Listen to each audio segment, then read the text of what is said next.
flag of the United States of America, to the republic which is standing, one nation, under God, indivisible, with liberty and justice for all.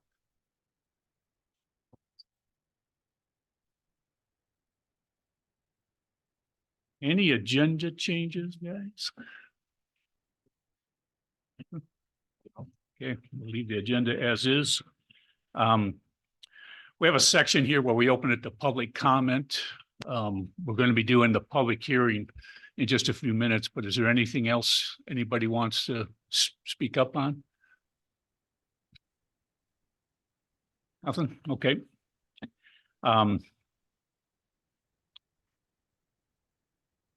Okay, so I'm going to recess our meeting, our regular meeting here, and open the public hearing special use permit, which is reviewing the preliminary site plans for the Grundall and the Khmer mini storage buildings. We'll start with the Grundall build project. We do have plans up here and stuff if you want to see some of it.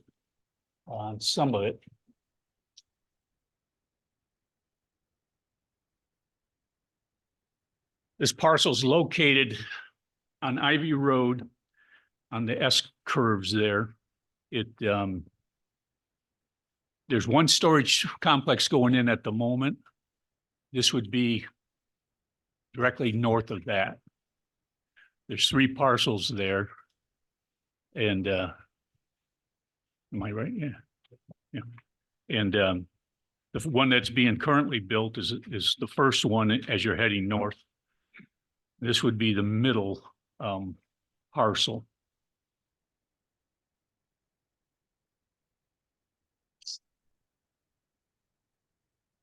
This is considered a special use, and therefore we're having a public hearing to discuss that.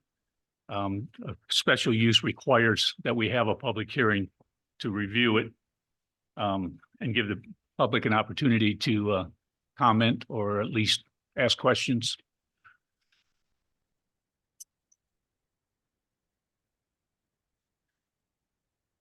I will read into the record a letter we did receive on April 23rd, 2024. To whom it may concern, I am writing in opposition to the proposed storage units to be built on Cut Road and Ivy Road. I am also opposed to the granting of a variance to build the massive storage building currently under construction on Cut Road. These buildings, though they provide storage for many, mostly non-residents, recreational equipment, and other belongings, bring nothing of benefit to the community at large, such as jobs, recreational opportunities, or commercial enterprises, such as a restaurant or shopping. The Planning Commission seems to be turning a once scenic drive and mixed residential area into an industrial park. Why not locate these storage buildings far from town on an acreage with nothing but scraggly jack pines? In fact, I think the township should draw up an ordinance addressing the proliferation of these toy boxes, limiting their size, number, and location. The area you're currently developing with multiple storage buildings has an easy on-off access to the expressway and would be an ideal location for businesses that would benefit both residents and tourists alike. It's signed Sincerely, Ann Meeks. You got a copy of that, Mike? Okay.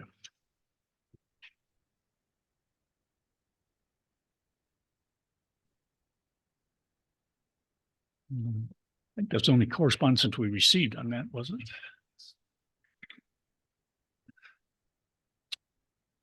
Yes, sir. Yeah. Why don't you come up to the table and the mic? We do have some online. State your name, please. Kenneth Carlson, Roscommon, Michigan. Right there. Oh, you want to see the plan? I used to hand out just one set. This one set, Okay. I think. Is it Carlson? Carlson. Yeah. This is.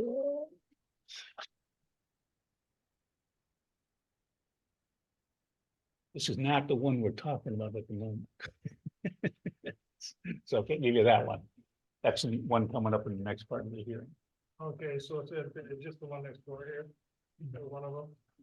Yeah. Okay, there's two that you can go on tonight, right? Yep. Yeah, okay.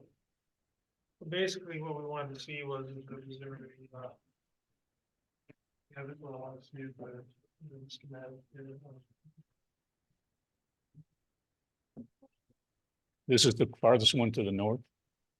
Yeah, you know, the gas stations are over here. Mhm.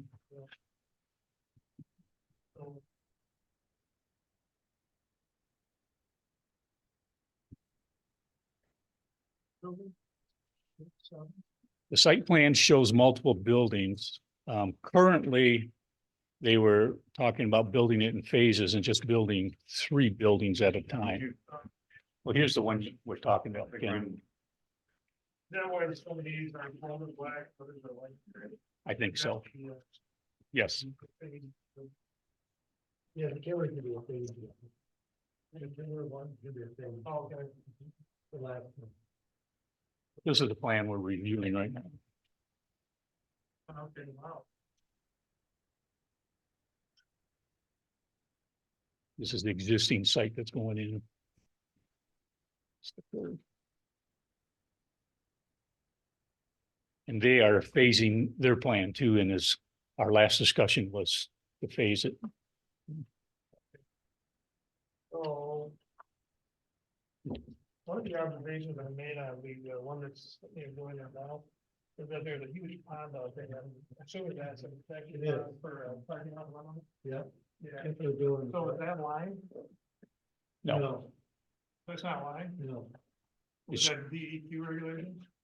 it's actually the county, Oh, county health department or? no, No, county road, or not Oh. road, Green Commission, sorry. Right? Yeah, they have to approve that. Okay. The idea is any runoff created by their project has to stay on that site.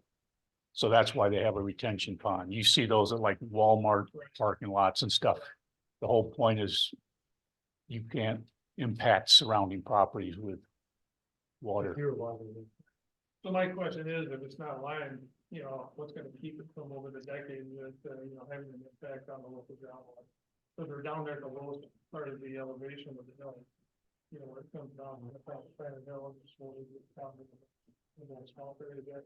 My concern, is too, actually, I'm not gonna call it a concern, I'm gonna call it an observation. Is that, township probably 15 years ago, a long time ago, they put an ordinance on the books called the dark sky ordinance, is that correct? Yeah. So one of the things I look at now, I look up by the way, I'm just outside of the, I'm just outside of the notification grounds. What is it, 300 feet, was it within the ground? Yeah. Okay, but anyways, I live at the southeast corner of West Pinewood and Northcutt Road. And so when I look out, one of the biggest concerns for me, and it's nothing to have to do with Garrish Township, but it's a very vivid illustration of how we've destroyed the night sky with the R&L truck. Yes, place. we totally agreed with you on that, and we made sure that you folks are gonna have Oh, okay. dark sky lights, Okay, that's in your plans, that's something we have discussed. oh, okay, so, okay, thank you very much. But yeah, I was just interested at this point. I have no objections. Progress must go forward, but I just want to make sure that it doesn't have a negative impact, you know, on the environment, either way up here or down underneath us. So thanks. We agree with you, yeah. Okay. Thanks, Ken. Yeah, thank you. If anybody wants to see these plans, I'll bring them up here. You can come up to the table here. Take a look at them.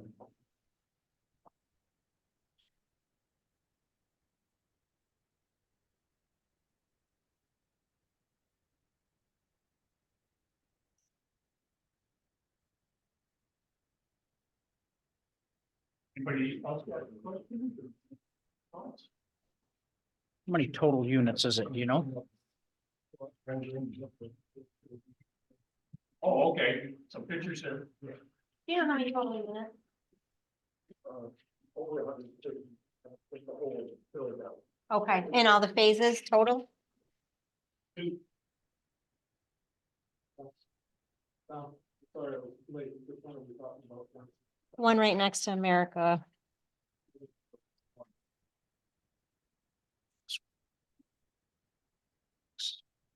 Yes. And this is one they're doing in phases? That's the other one. Okay. Oh, so this isn't it. Basically, you see this line Mhm. right here, Okay. these three buildings. This one will be built first. See how things go. Okay. Like Bill's up. You know, the county is actually, the drain commission, they have the plans. So the other one exists about right here. Yes, Okay, the one that's going in right now is here. okay. The other one. that we're talking It's here about- and that's this one? Something that we discussed with the consultants about, because that trucking company is never. And these plans I are wish- here all the time. Their Anytime plan you want to is stop to in. make sure they are stuck. Phase one was phases. Okay. I tried to answer it. Provided an update, it's last time. So I'm sorry you have to build this. Mhm. I see that across the lake every time we do that. We have people coming over and they're, Okay. Okay. oh my gosh. It's been about 135. Like, no, it's not, it's a truck. It's terrible. Okay. And I live on the, Very good. on the Honolulu beach. And And I see, I can see them now. Yeah, especially if we get a cloud cover or haze or something. and then we'll- Any more comments regarding this, this first project? Grundall, I'm saying that right? Yeah. It's actually known as Higgins Lake Boat and RV Storage. Hey, Ken? Go sit down. Hey Ken, how you doing? Hey, Jim. Hey, how are you? We've gone through this before, so I'm pretty familiar with the project and you're familiar with, most of my concerns. So I'm gonna try to separate my role as the fire chief and my role as the neighbor. So first, my concerns with the fire chief issue is the access on the curves, the same with the current building that's being built now. And I know the road commission has studied it, well, somewhat studied it. They compared it to their usual rules, but I don't think they understand what could really happen there. I've seen a number of accidents as the fire chief there and as a neighbor on those curves, people going off the curves into the ditch, those kinds of things. I think it's going to greatly increase opportunities for those kinds of accidents there. Somebody pulling out a truck with a 30-foot or 40-foot RV on the back of it, trailer on the back of it, into those curves when somebody's coming down Pioneer Hill, hitting those curves at 50 miles an hour. It's going to greatly increase those accidents. We've expressed those concerns Mhm. to the contract or the owner and to the county road commission. And so they are aware of that. Mhm. At this point, though, they haven't really put any Restrictions. really restrictions on it. Yep. I can't say for sure, but it almost felt like they wanted to do a let's wait and see attitude. And Do we really need to it stop? might be right there too or late not? then, Yeah. right? Yep. But we have talked about that concern.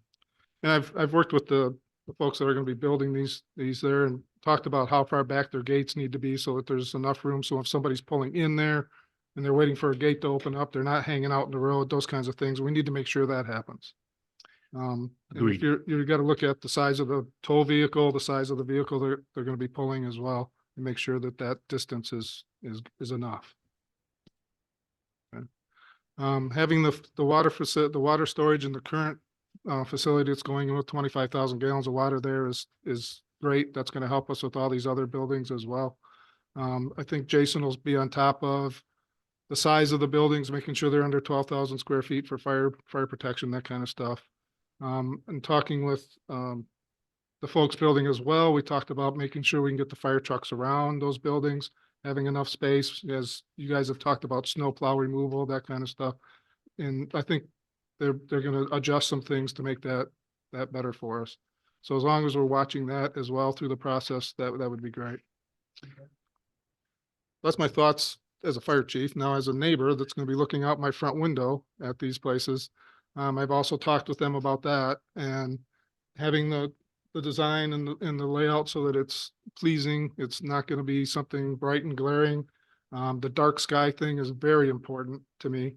The landscaping in front, they've talked about having fences and gates and those kinds of things. I think it needs to be not, cyclone fence, not page wire. It needs to be something that looks like, kind of like a house almost, something decorative. Setting back from the road far enough and having landscaping in front so that it's pleasing as well, I think is very important. So those are some of the things that we've talked about that I want to make sure we follow up on. We've basically reviewed all that with the clients, basically expressed your thoughts almost to a T. Mhm. And have requested the plans. We'll have landscaping of bushes, plants, trees, besides just a fence and stuff. Okay. And an ornamental type fence.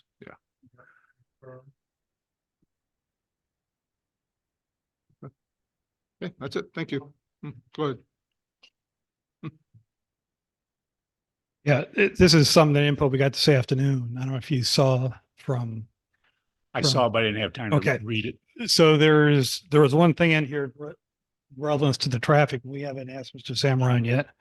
But the question was, can you provide a traffic impact mitigation report? Is one of the feedback things we ask. And the response is the Roscommon County Road Commission has preliminarily reviewed the proposed development and has determined that a traffic impact study or mitigation plan will be required for this project.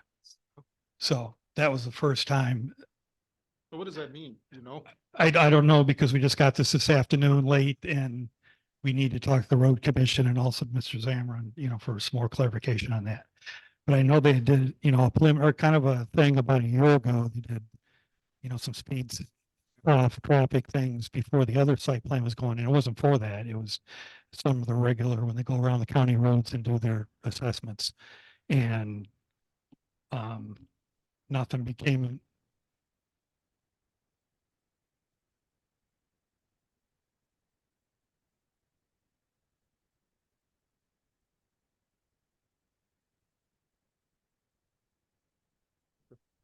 We are working on it.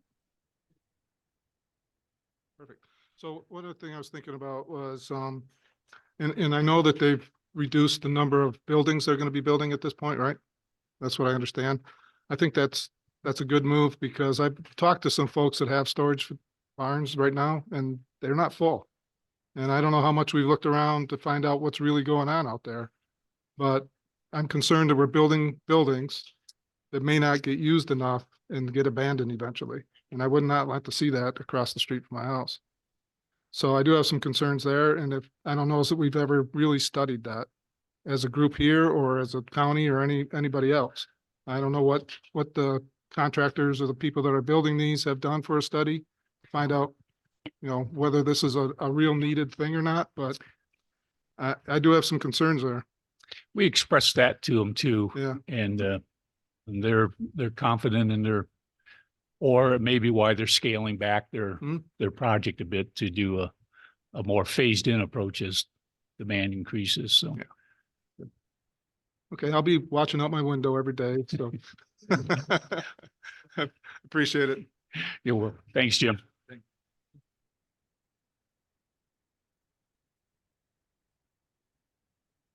Any more thoughts on this project? If there's none, I'll close the hearing on the Hagen Slate boat and RV storage site plan.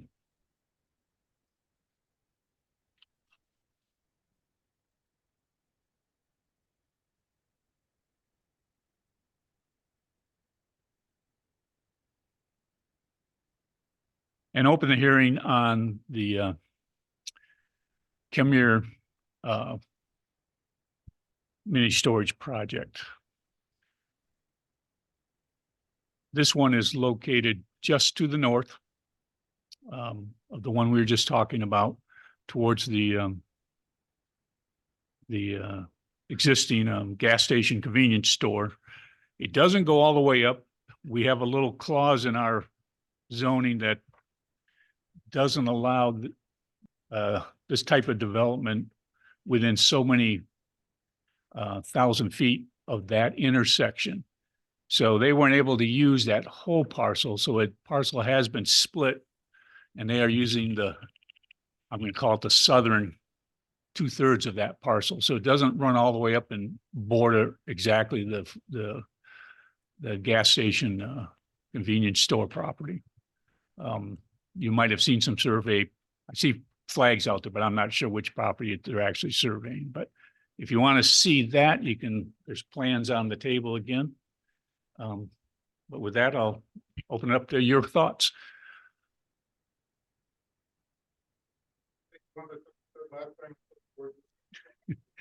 Will do. Yeah, yes. This one is, you remember, Mike? This, It's- you want me to? Yeah, go ahead. This phase would be about 120, 120-ish. I can't remember the exact number, but. Right. So there'd be another probably 100 after that.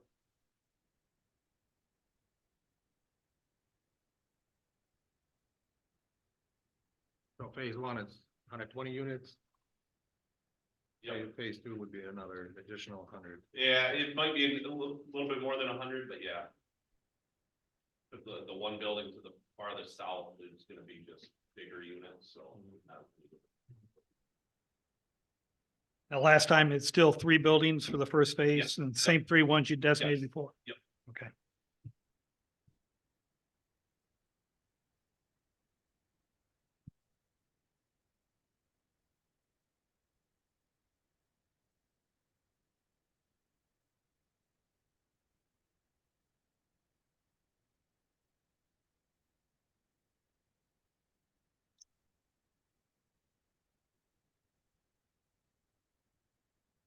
Any other thoughts or comments?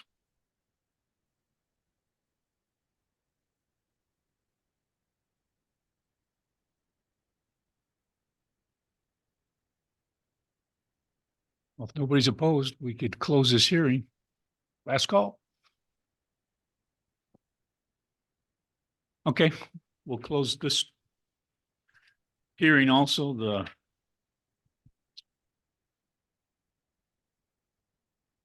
You got a name for your project yet? Higgins Lake Storage. Just Higgins Lake Storage, okay. Oh, there it is. I missed it.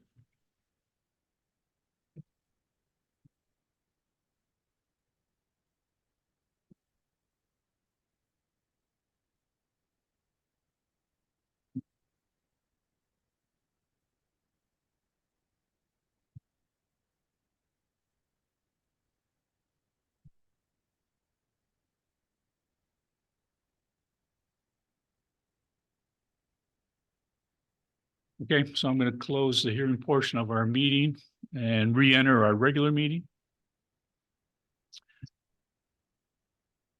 Is everyone taking a look at the minutes of our meeting on March 21st? And I would take a motion to approve.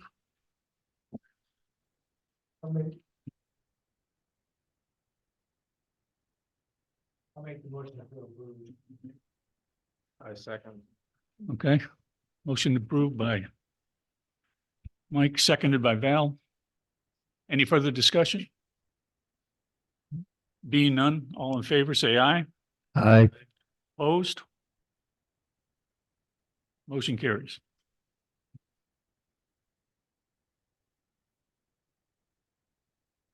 Okay, so the first one on our agenda is the Higgins Lake Boat and RV Storage site plan.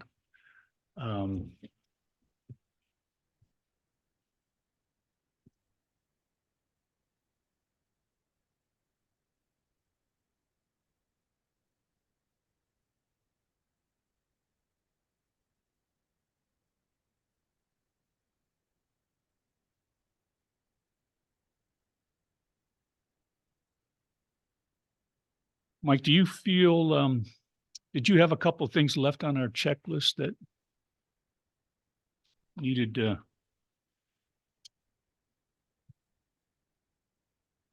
Yes.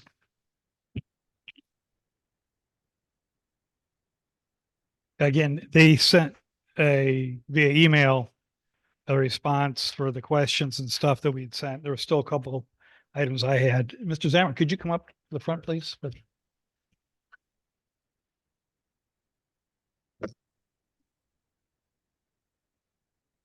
Again, we didn't get this till this afternoon. I was able to read through this right here and then some of what we had before, but I think there was still a couple items that I had some questions about. I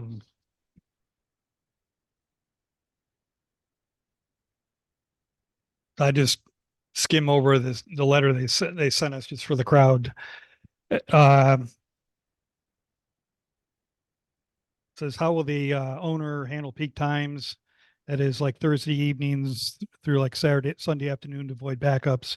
The response is the gate can be programmed to remain open during, should a peak time pattern be identified and the gate will close after a peak time frame is over. Security will be maintained while the gate is open via illuminated drive lanes and locked unit doors. I think that addresses there. I think the current one that's going in doesn't have it.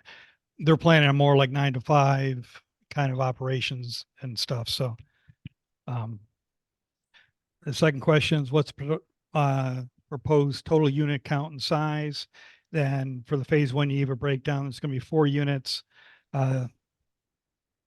60 and 1 that are 12 by 40 with 12-foot tall buildings with oversized doors for pontoon or recreational boat access.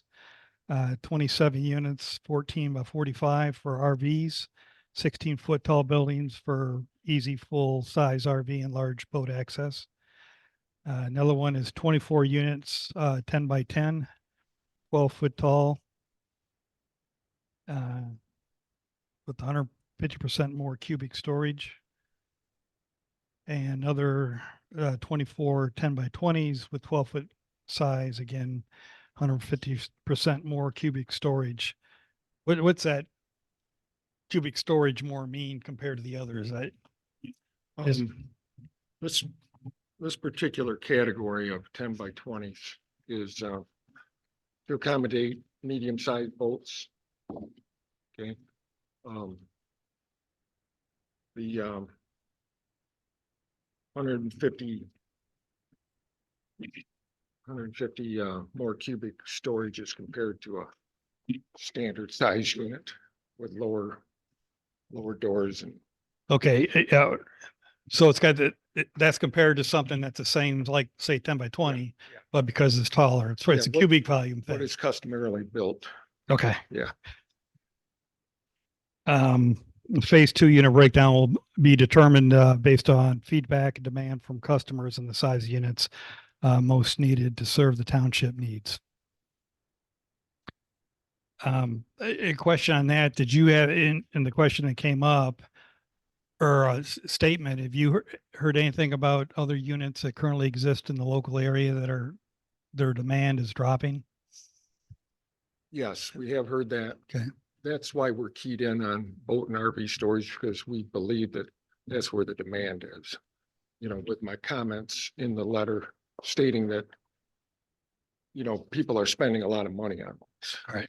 And I think they're looking to get away from, or not having them shrink wrapped and sitting in a field, for example, or on their own property. And it's not uncommon for a upscale pontoon to cost $100,000. Yeah. So, I agree. yeah. Okay. The next was, can you provide a narrative on the impact of Garrish Township? What's market analysis for the project? You said you've surveyed the existing self-storage properties in the township and observed them to be of traditional sizes for storage of household goods and miscellaneous items. What we did not observe was an abundance of facilities with larger units designed to specifically accommodate pontoons, recreational boats, and RVs. We believe With the surge in sales during the pandemic and the prices being at an all-time high, the owners are treating their vehicles as long-term investments and want to store them in a first-class facility, which is kind of what you just alluded Yeah. to. Another question, will there be a dumpster or trash enclosure?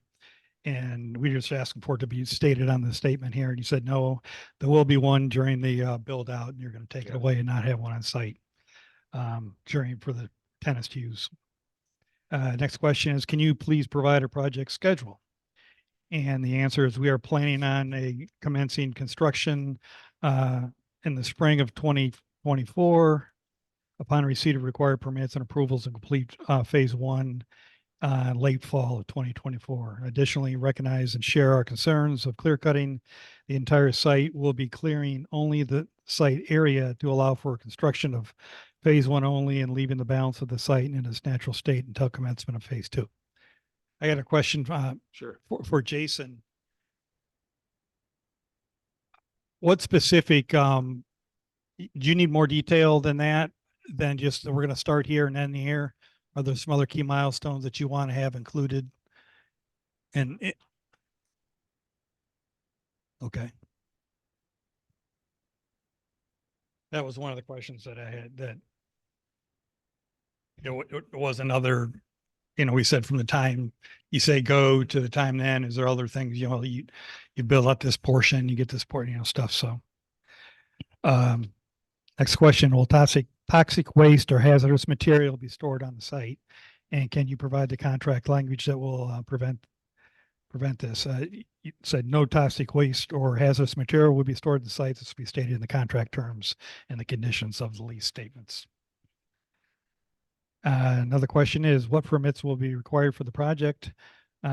Driveway permit from the Roscommon County Drain Commission, a soil erosion and storm and water permit from Roscommon County Drain Commission, a land use permit from Garrish Township, a building permit from the Roscommon County, and Eagle NPDES disturbance permit are required for the copies. All permits will be provided to the Garrish Township upon receipt.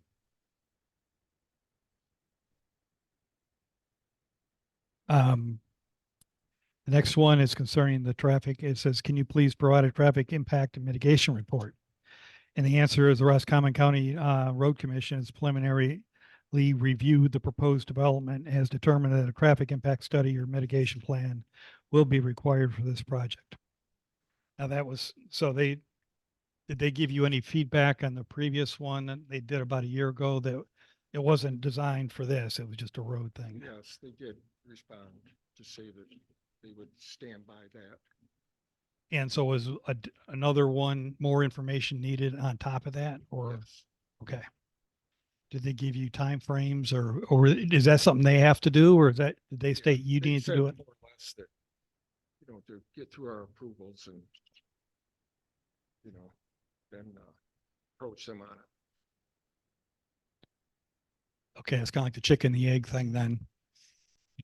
So is the road commission going to provide the study then or the research on it? Yes. Okay, so it's not up to you. No, it's not. Okay, so they want to see the final site plan or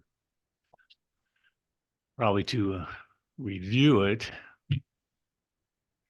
Like you Yeah. said, chicken and egg. It seems like we. That's, should be I mean, it's a thing you could do with a conditional approval, right. Okay, that we could, good point. cause I mean. Yeah. I don't know, Jim, with your experience from the fire department, how long does it take to do something like that? Is that like a 6-month thing or? Don't know. Yeah, okay. Yeah, that'd Okay. be a significant long pole in the tent.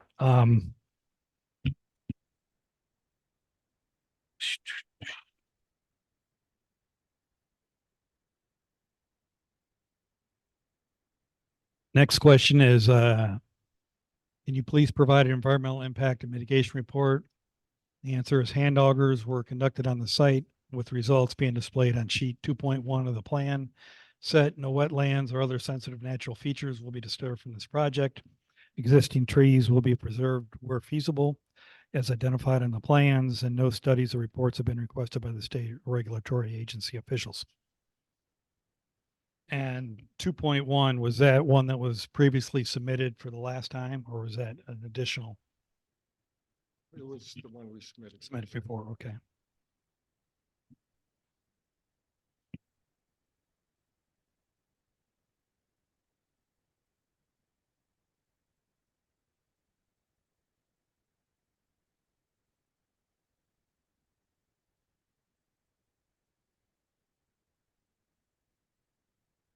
Okay, the other, can you please provide signage details? And it says we have attached preliminary sign renderings. Final sign details will be provided in the application for a township sign permit. I don't recall a sign thing.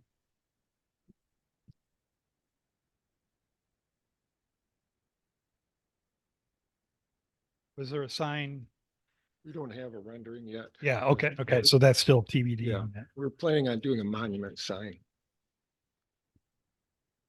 Okay, being, I'm not sure what that I'm not sure what the definition of that is, but like two posts on the ground and, Opposed to signage on hanging off the side of the. yeah, building. okay. Will the sign be lighted? Probably not. Okay. Prefer it didn't. Yeah, like the, It'd be just another lighting. I don't see a issue. need for it. to be Okay. frank Yeah. with you. I mean, the sign, whatever they do, has got to go with the Right, sign right, it's code, gotta, yeah. so you should be okay. yeah, I just didn't see the thing in there. So and that's another thing that can be conditionally. Yeah, I mean, we're not into the Approved, yeah. design per se. It's Yeah. just got to meet the ordinance. Standards. What's project phasing? And you said phase one consists of constructing buildings 1 through 4. The front berm, landscaping, storm basins 1, 2, 3, and part of basin 5, along with the storm sewer from CB1 to CB4 and adjacent landscaping requirements. Phase 2 will occur at a later date depending upon the success of and use of phase 1. Only the trees required for construction of phase 1, including those required for earthwork balancing stockpiling, will be removed during phase 1.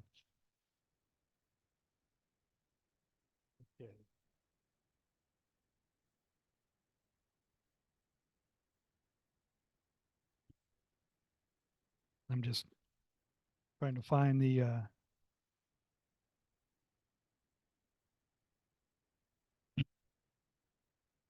right. So these are the same buildings you designated last time, I Yes. believe, for the. And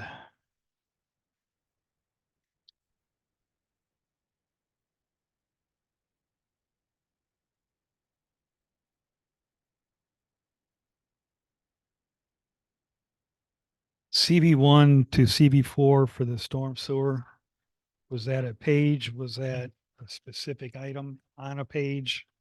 It should be within the plans.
I'm looking for the basins. Okay, you'll find it in this document. Would you like this? Yes.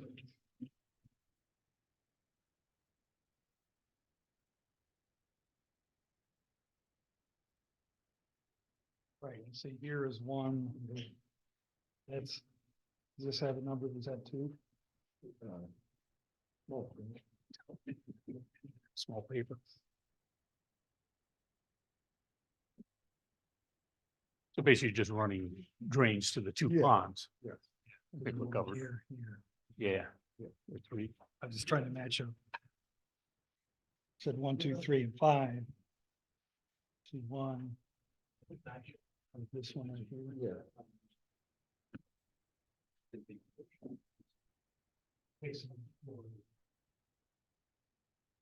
Yeah, just drainage off the bank. I don't see it.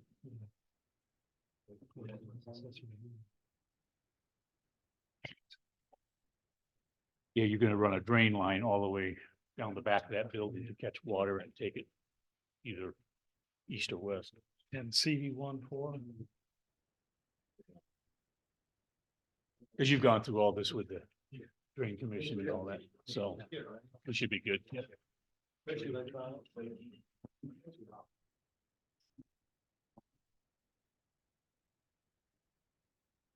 Okay, just a couple more here. Can you please provide the elevation drawings? Yes, display size renderings will be presented. Over here. Underneath the TV. Oh, the pictures, I thought that was regular art. I'm good to go here. I was looking for paper and stuff down there, so yeah, that's what you had before. Okay. Can you provide a description of the project? And as stated in the original application, the storage units proposed of a parcel of land vacant located Northcutt Road. The project consists of the following key features: approximately 150,000 square feet of indoor boat and RV storage space. The 150,000, that's for both phases total. Okay. Unmanned and self-service rental space build out. Crushed limestone drives, 6-foot tall chain link fence, security fence around the property with a decorative black aluminum fence along the Northcutt Road frontage with keypad and access gate. Snow storage areas, 2-foot tall berm with plantings along the Northcutt Road frontage to provide screening and landscaping meeting Garrish Township requirements. Wall mounted downlit IDA dark skylight compliant lighting.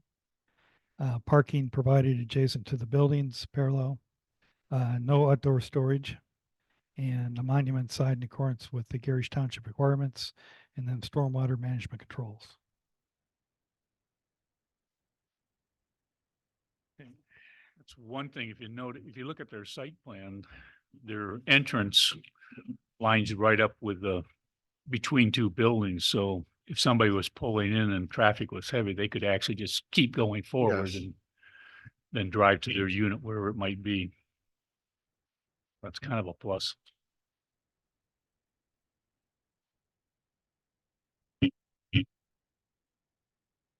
Okay, that's what he submitted today. Now, what I haven't gone through is cross-reference that yet with everything that, we had asked him.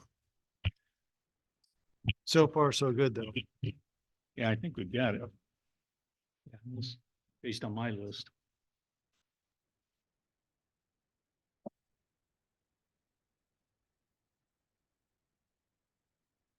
Just reviewing the minutes that I had listed. We sent him a letter. We sent both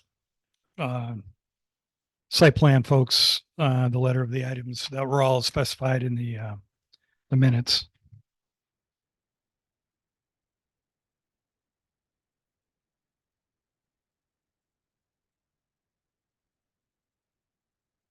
Yes, for this one, that answered all the things we requested, and That's what I thought last. too.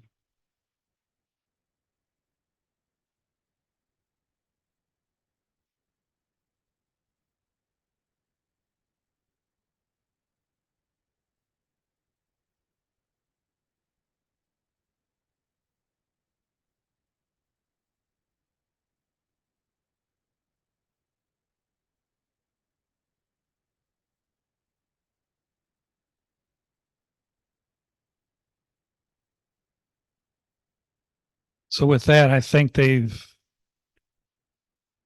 without the road commission report, it's complete. And it's satisfactory. I still have a question about the overall need for everything, but I'm just one voice. Well, But you were important. right. My only concern that Jim Fisher had mentioned and two of all these places last time when we did the initial changeover for ordinance request and then the site plan that it's currently going up, the complex, we were kind of shocked at the size and they acquiesced and scaled down their stuff. And that was basically double the units that were already there in the township. And there's a lot that are just on the outskirts of the townships, on the west side of the lake and some other areas that are not in the township, but can still support the areas. And then now we're basically doubling the stuff. But my counter to that argument is they're going for, I think, a need with the RVs and the boat stuff that's totally indoor things, which is separate from just the standard, I want to put something for my attic in there, which I think there could still be a need for that. I don't have documentation, but I'm also concerned too about the scales and just the current state of events and everything going on. I'm more pessimistic on. You're exactly right. In my view, they're differentiating themselves by going to a different style of unit than the normal. I want to store my household goods because I'm moving something or, sold Right. my house or what have you. They're more to the specialization of boat storage and RVs and that kind of thing. So Right. And they're looking at I it think for a there's a need for scale, that. and it's a scaled, a two-phase thing on that. So they're not going full bore with initial stuff. I think initially it was like 300 units you were talking about. Yeah. Now it may be 200 some units, if that, and with the others. But I'm just, No, I'm the only pleased to concern see there that. and I know it's a business risk too, both for yourself and the Kemmers and the current one going up. If you have three in the area, we don't know how that current stuff. My thinking personally is I believe they will probably be filled because of their proximity to the highway. But those fillings may not necessarily be the Garrish Township folks, which is what we did the initial, the intent was for some of the zoning changes. But with that, I think I think they we can met put the up for a motion. requirements. Yeah, Go ahead. and the question is, How to word it? right, so we've done the preliminary. The process is we vote on it, and if we make a recommendation to the board, one way or the other, the vote outcome to the township board, and then they would come back and say, we agree or disagree with it. And then we would conduct the final site plan. And the same thing. And if there was any significant changes, then we would require a public hearing. But for the most part, we don't. And that's what I brought. You brought that too? Yes. I thought it was well done. So Yeah. it would apply. Yep. Okay. So that's what I was going to read off and just cross out where the property numbers are, put that in there.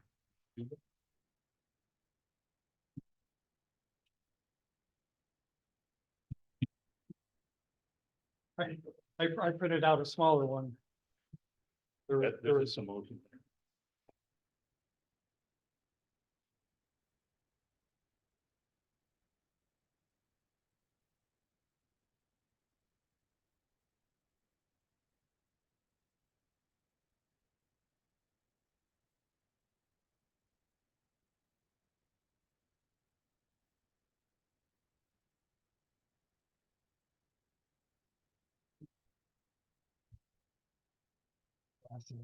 Well, I was just, because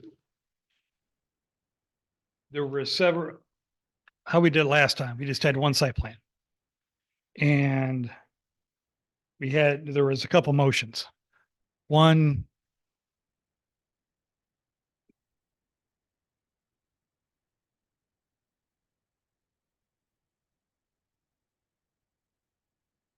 that we approve it, we're meeting a preliminary site plan. And then if it's approved or one way or the other, then we made a motion that the chair would send a letter to the township board stating as such. And then we did a separate motion because we thought the other one was also at that time ready for a final site plan review as well. It met all the criteria. And that's what this is down here. So this is paragraph for to approve the preliminary site plan. Can I ask a question? Of What course, colors did you decide to go with again? colors, Yes. for the renderings here.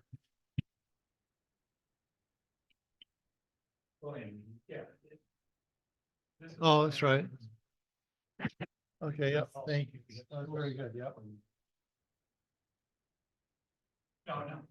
Thank you. That's good, yep. Thank you. We've got him, so, I mean. One thing we didn't really discuss. And the players don't really discuss. Probably should do that. We don't have not on the dollars. Well, we'll back up for a second and regarding the public hearing that we just held on your project.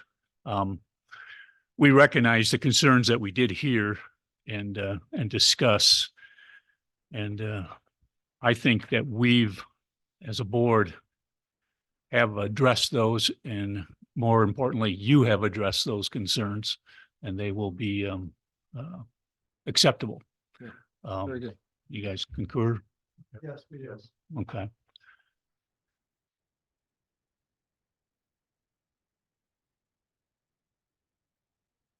So Mike's got a motion there it's similar to the one we did a few months ago.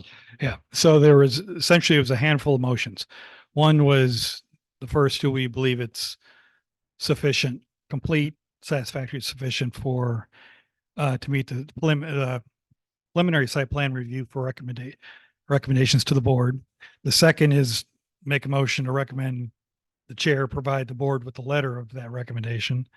And then the third, which is something we consider after all this, if we feel it was done for at this time, except for the conditional stuff, doesn't meet everything for final site plan review as well. Should the board, that gives the board an opportunity, township board, they could vote, yeah, we agree with this, there's no problems, let's go forward with it, and they would vote on that.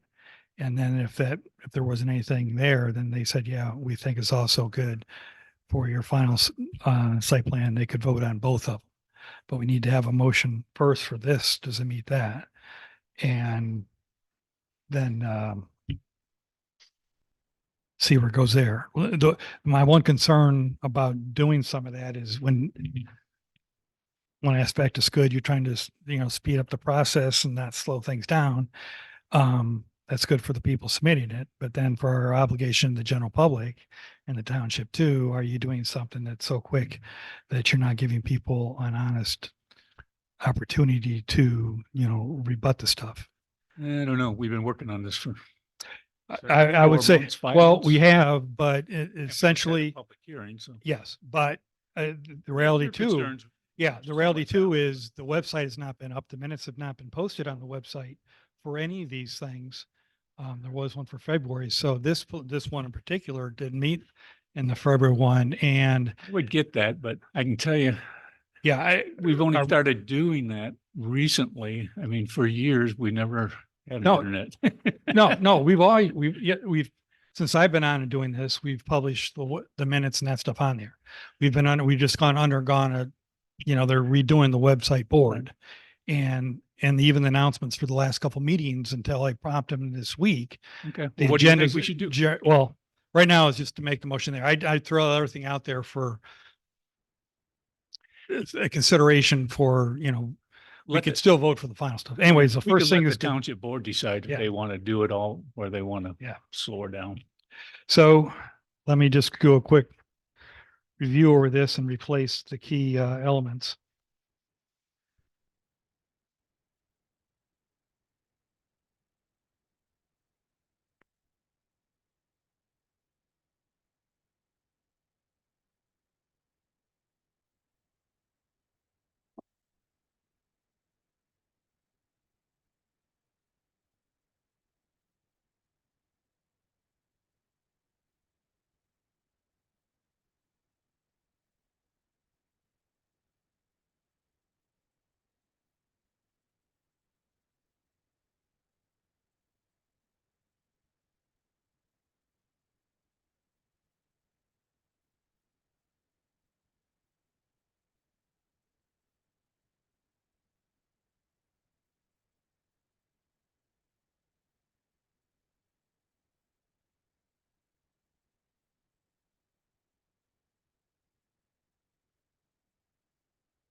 You guys see these? They're hydrology reports.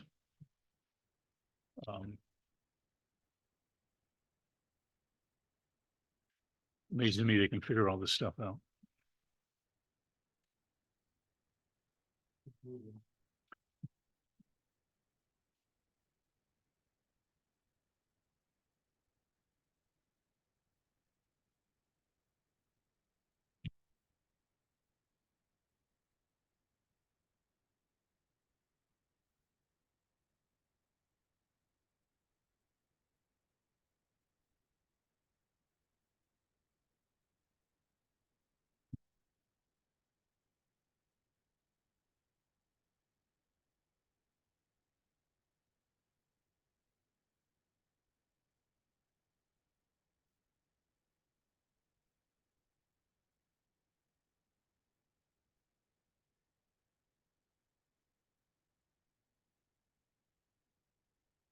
Hey, I'm ready to read it over.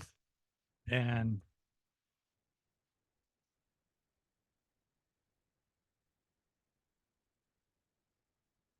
see, we move that as stated in section 15(2)(A)(3) of the Township zoning ordinance for the following consideration. Application for a zoning permit requires township board action on a preliminary site plan. Consideration of the following required statements of findings. The Garrish Township Planning Commission has reviewed a special land use application for a new mini storage facility on parcel number 7204003025090 in since November of 2023.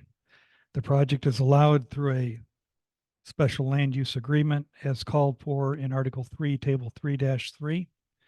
As Planning Commission reviewed the preliminary site plan checklist for the site plan review, section 14, we found items that were not in compliance with the ordinance.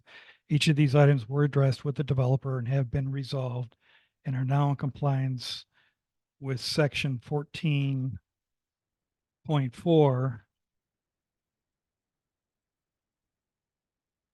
as required. I'm going to add with the exception of the traffic and mitigation report.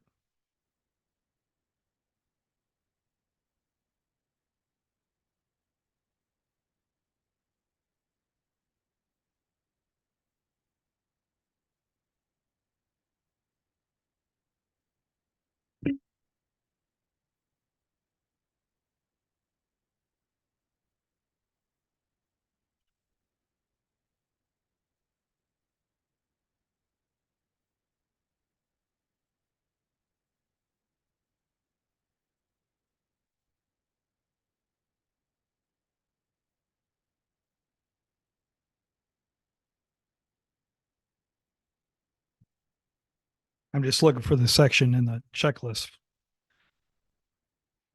I went through it. I think we got it covered. No, I just for reference and writing it down here.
Okay, I'll reread that bullet. As the planning commission reviewed the preliminary site plan checklist for the site plan review, section 14, we found that items were not in compliance with the ordinance. Each of the items were addressed with the developer, have now been resolved and are now in compliance with section 14-4.4 as required, with the exception of the traffic impact study or mitigation plan that the Roscommon County Road Commission requires. Next bullet.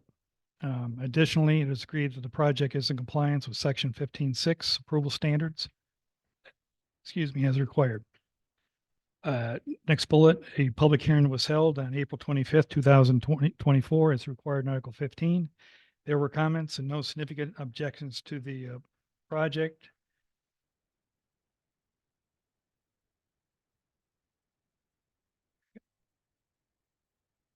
You said that April 25th. Oh, I'm sorry. It's April 25th, 2024. It said there were no comments and no significant objections to the project.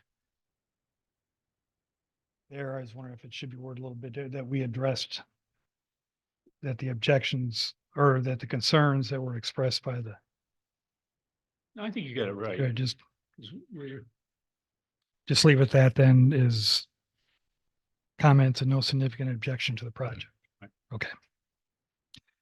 And the applicant has complied with the requirements of Article 14, site plan review, Article 15, special land use, and Section 2.11, public hearing notices.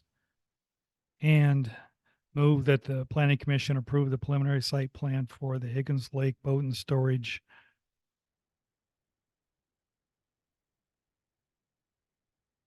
RV storage. boat and RV storage. I look for something after that. I'm going to put on their mini storage facility. Mini storage complex.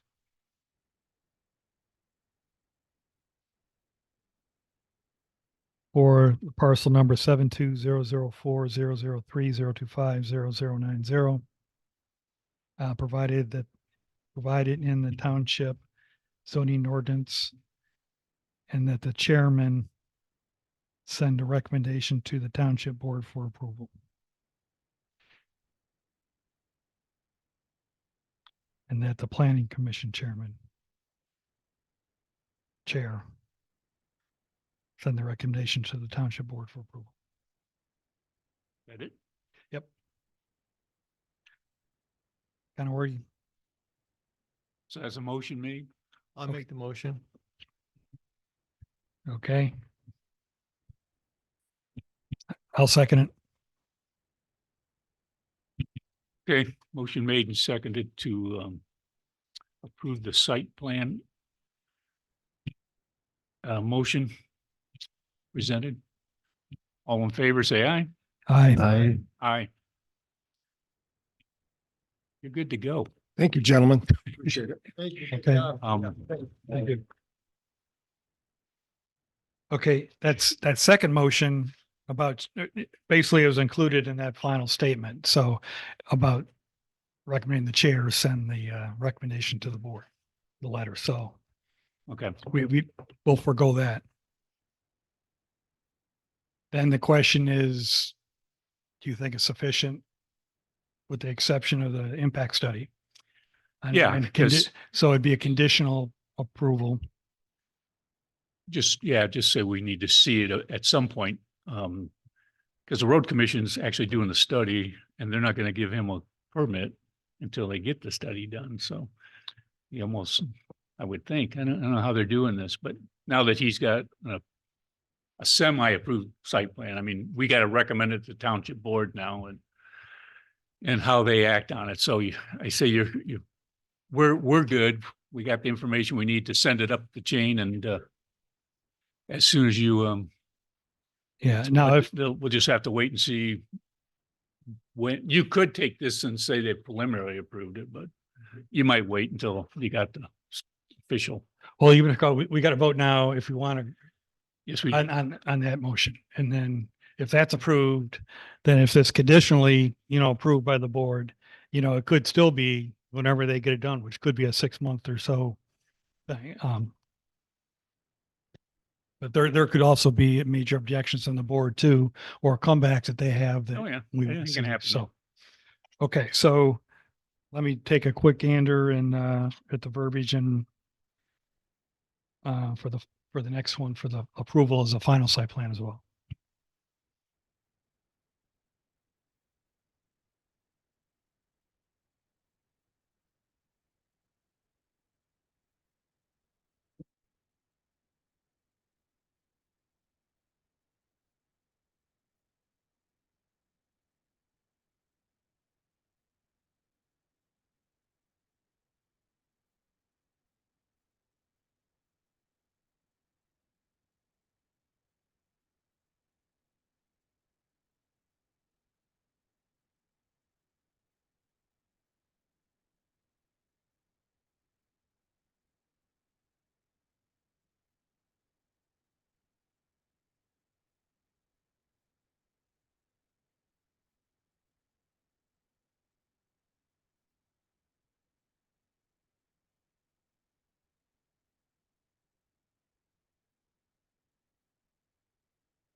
Move that because the applicant is not compliant with the requirements of Article 14. Site plan review, Article 15, special section 2.1, public hearing notices, pending preliminary site plan. Approval has been granted, with more outstanding items contingent upon receipt of the traffic impact study or mitigation plan required by the Russ County Road Commission. Therefore, the planning commission approved the final site plan. And the planning commission chair recommends the township board for approval. Additional township board approval. Permanent site plan. Special use permit.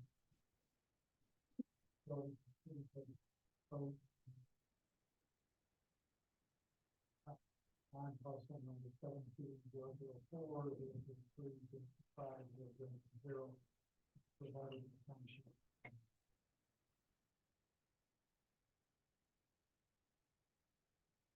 Got a motion? Sounds good. Second? I'll second.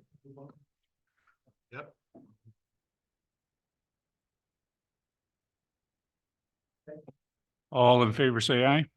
Aye. Opposed? Motion carries.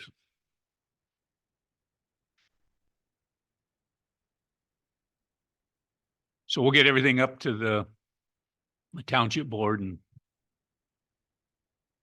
I don't know when they meet again, but Session is next Thursday. Okay. Um, so we should be able to have everything May- to them for that meeting if that's May 2nd. Yeah. I know that they like to have at least a week ahead of time, so. sure. That's what I say, if possible. But yeah, we'll see what Brian does with it.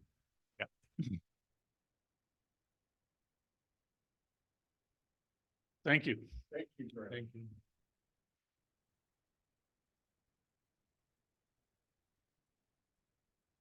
What session? May 2nd.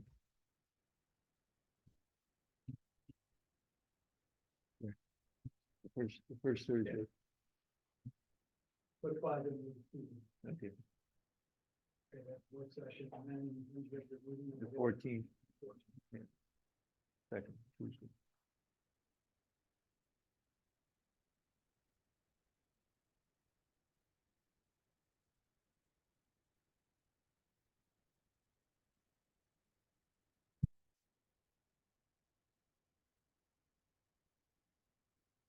Caught up, Mike?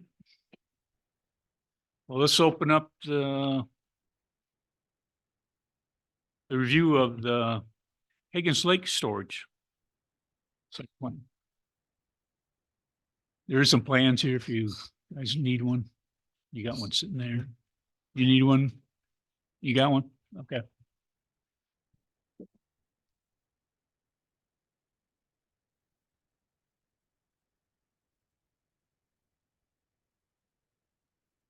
It's the same as a digital copy. This paper, What's that now? is it exactly the same? Because I have a digital copy. I don't know. They sent, Jason sent, the updates. Jason sent the updates for Mr. Kemmer from a couple days ago. Via email. Are those ones you're looking at? This should be up to date. If you guys want to come up, you're more than welcome. You can both come up, if you want. You probably won't be able to hear what you guys are saying anyway. Have them come up. You can come up, Dad.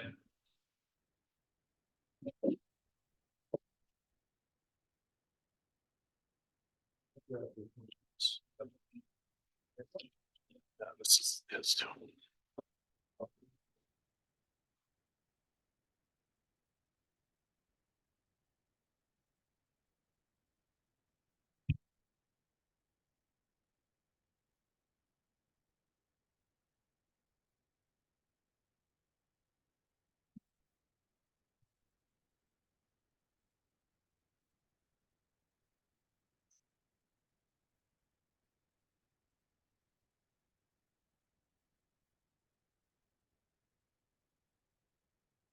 I went through on my checklist and I thought basically they had it pretty well covered.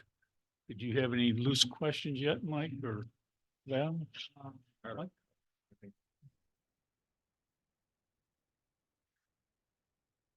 You guys decided on color yet? Well, that's actually the one thing Jason and I had done some back and forth, so I kind of wanted to clear that up.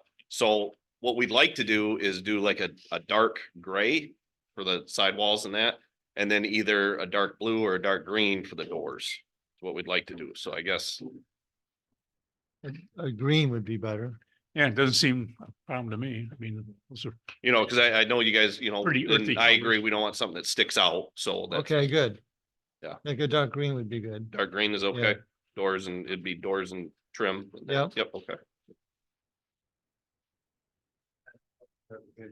Yeah, yep, so, it would be,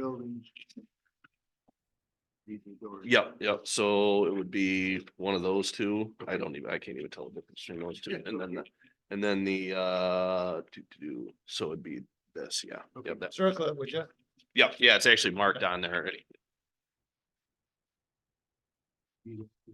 Yeah, that's fine, perfect. Okay. Yep. Everyone you decide, yep. Yep, that works. Yeah. You have it.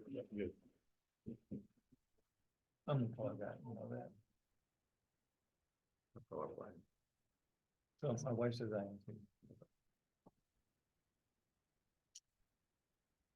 Sounds good, thank you. Yeah, no, thank you. So we still doing building 4, building 3 and building 1? First phase. Yes, 1, 3, and 4, yeah. Okay, they sent a letter out too. Via the email. Essentially the project narrative. And did everybody have that or do you want me to, the project narrative that they sent out? Do you want me to review it or?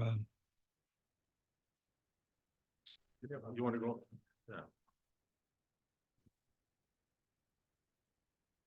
I'll just go down quickly. Basically, the narrative, the intended use of the property in the building, essentially, you listed buildings A, B, A, and G. is a storage of the RV stuff, and then you listed the numbers down here. So do the numbers Yeah, one? it should be the numbers. for the, Sorry.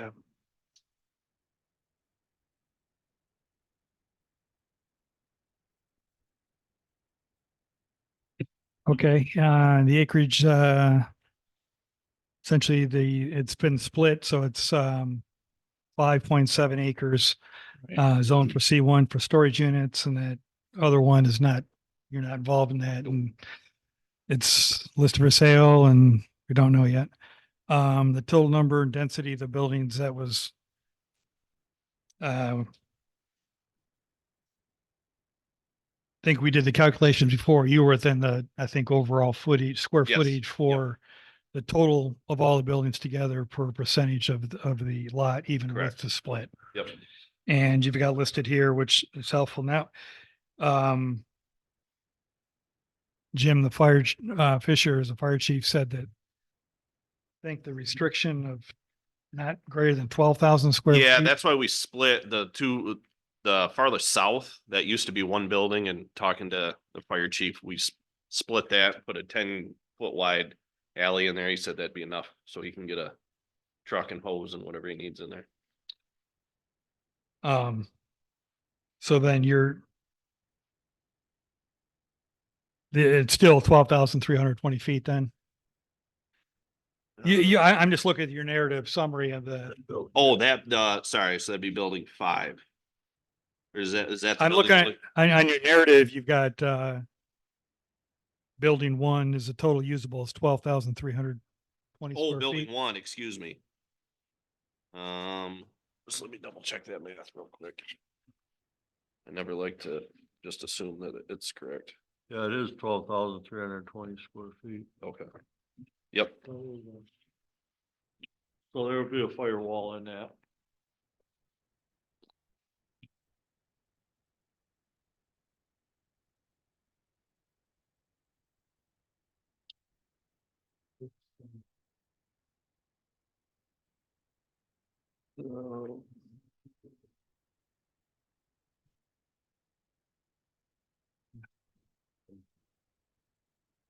So you'll do a firewall on that one rather than split. Yes.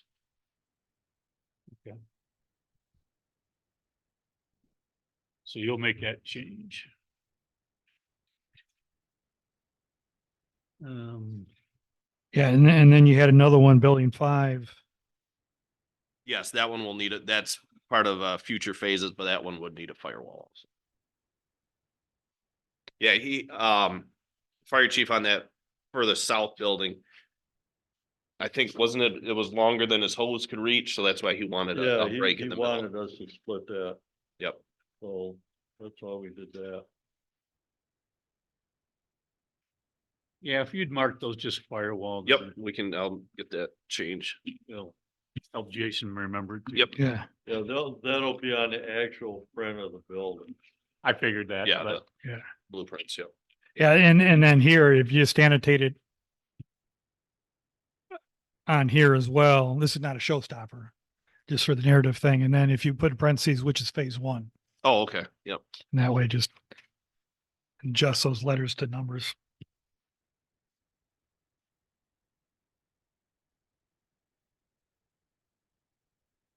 Okay. So with phase 1, what they're looking at was 60 plus 44 plus 22, so you're 126 units.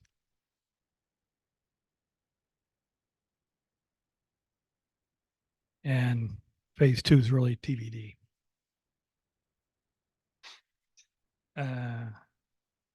Recreational thing is not. You did a computation for the number of units total, 11 and 12 with handicap spaces. We talked about this before, that you don't have any facility where they're driving up like a main office, and Yeah. you're not going to paint the lines. So it's really, you've recognized it, but people are going to drive right up to their unit Correct. anyways. Hazardous materials, yeah, you stated, okay, you're not going to be using them. And then will you have something in your leases We do, yep. with the okay. Yep. sensitive lands, you've had wetlands review.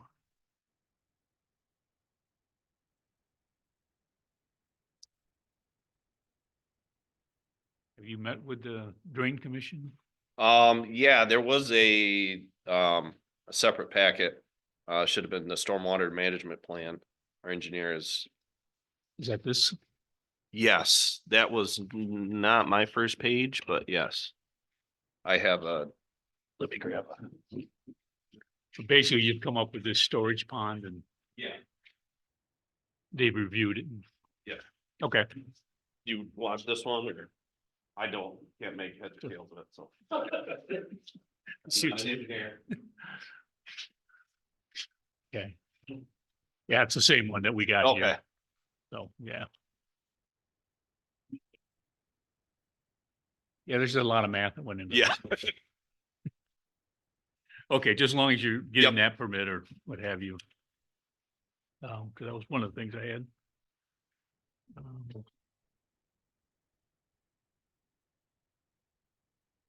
Okay, permits required, the special land use permit, site plan approval of the township, planning commission, or actually the final approvals with the township board. Yep. So we make the recommendations. Soil erosion and sedimentation control plan, meeting the requirement of PA 451, part 91. Will be submitted. Stormwater, permit submitted to submittal to the township Department of Transportation. The detention basin was sized based upon the TR 55 methodology. Building permits standard. You weren't gonna have any water, but it's a plumbing permit to deal with the sewer, There won't be the any drainage.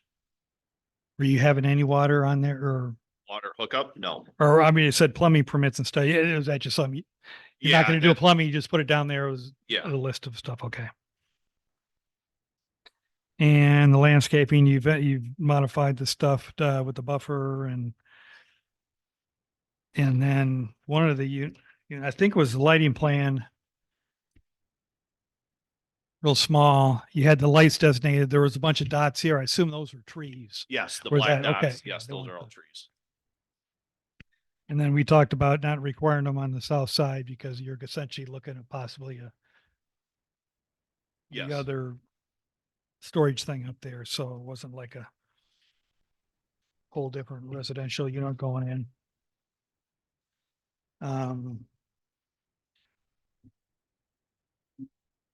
The project completion schedule, did you have? Yeah, did so, see s- yeah, I mean, honestly, we're ready to move forward as soon as we get final approval. And building should be up and rentable by the end of the summer. Okay. August, just depending, it kind of depends on when we get final approval, but it should be 2 to 3 months after. Yeah, if you could just put address the narrative and on the plan, it says here's approximate schedule. And just say, from start date, 3 buildings, we're gonna, Jason said he really didn't need much, here's a start and here, from the time you said go, if there's no other, burps in the process, it's gonna take 3 months Yep. to get the thing done or whatever. Okay. You still planning to clear the whole site? Yes, not, Yeah. we're gonna leave the front up, along the road frontage. And then, some trees along the property lines, but other than that, yes. So even the areas you're not gonna develop initially, but you're gonna get those Yes, we're gonna cleared get, and yeah. prepped or whatever. The road commission may have something to say about the trees between the power line and the road. I did talk to Brad at the road commission. He said, once we get our, driveway in, he said he's gonna come out and look to the south. He said might be a couple trees that are, cause it starts Oh. the curve. To give a clear sight line. Just for sightline, Yeah. he said it And- may not be any trees, it may be 1 or 2, he said, you're not gonna have to clear cut everything, but he said, I want the right to come in and say, hey, you got a sightline issue here. Yeah, not a One problem. thing I would like to ask though, is it possible to take all those trees out and move our berm closer to the road with the landscaping on top of the berm? Right now, the plan shows a berm directly under the power line. Yeah, because we We talked don't know about for that. sure that that's okay with the power company. Yeah, and I usually they don't let trees and like 5 feet high or something like that within a couple feet Correct, yeah, they, under lines that they don't want that. So I think that'd be something that Yeah, I mean, if you I like had to a see everything dwarf kept the tree same. that didn't grow, Yeah. too Yeah. high. I don't see it being a problem to move it forward other than traffic sight lines type thing, Well, I'm only talking like maybe move. Right, over behind it. 10 feet or something, just so that we're not directly under the power line. It makes sense to me. Yeah. Yeah. Well, and, the road commission, they might end up telling us take half of them out anyway. Yeah. Well, let's see what you got, but you know what we're looking for. yeah, correct, yeah. And, we'll do our best to get there, eh? Now, this one, did he mention anything about a traffic mitigation? Nope, I talked to him Tuesday and he said, the only two things he told me, he said, yeah, he was actually out on the site. He said, the only two things that I want to check on the sight line. And then he said, he said, he didn't say for sure, but he said, I'm probably going to want the entrance paved to keep the dirt and stones out, which we're fine with. We'll do that anyway, to keep that off the main road. Gotcha. But I would, Well, I would we, think we got to find out exactly what the road commission really is going to I require. applied for the permit. And So, I guess and that's Yeah. why he called me to talk to me about a couple things. So, if the one next door is required, I would think yours or well, the common only, sense that would be required too. You're still kind of on a curve and well, and the it's only on- reason when I heard that, the only reason I thought it wasn't is because our entrance being so far to the north is on the straightaway. Right. But, yeah, your entrance is definitely a better location. Yeah. However, the one thing you can have people come from both sides and having all three complexes there and people coming in and out of three of them. It could not only be like it could be a synergistic effect where you actually get a more compounded, problem and Did you stuff. show them a site plan? Yep, he has Preliminary? the site plan. So, So he's got the preliminary. So they got them all. So Yep. yeah, but I would think his answer is And going to that- be and the that's same why- for both places. Yeah, and that's why he said, yeah, he said, I'm standing about where your entrance is gonna be, and that's why he thought he might need a tree or two. He said, but once you got it in, I'll come out and check sight lines and. Right. And I think they did that on the one that's going in right now. There Yeah. was a part with coming from the south, I think, into the area that needed to be cleared. So that's something I would just expect that there may be, it's going to be, my thinking, it should be the same for both the two that we're talking about today. That either they're going to have one or they're not going to need. yeah, I would think the road commission would look at all three of them and make a Yeah. judgment on, this Yeah. one needs this and this one maybe doesn't need it, whatever, but it's their call on it. Yeah. That's all I had. Okay, grading stormwater. I'm just looking over the items we put down, the elevation drawings you provided. Yeah.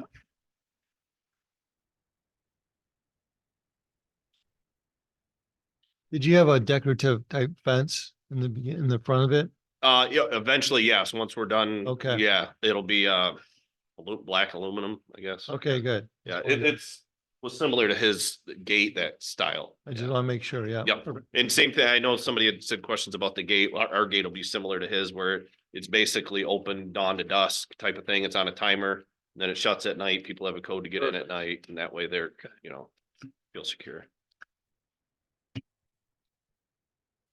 Thursday night traffic rush or Friday nights. Looking at what you sent them in the minutes, it looks like everything's been covered and stuff. And again, this one right here, I would do the same caveat, I agree. condition on the requirements of the road commission for a traffic mitigation study if required, if not.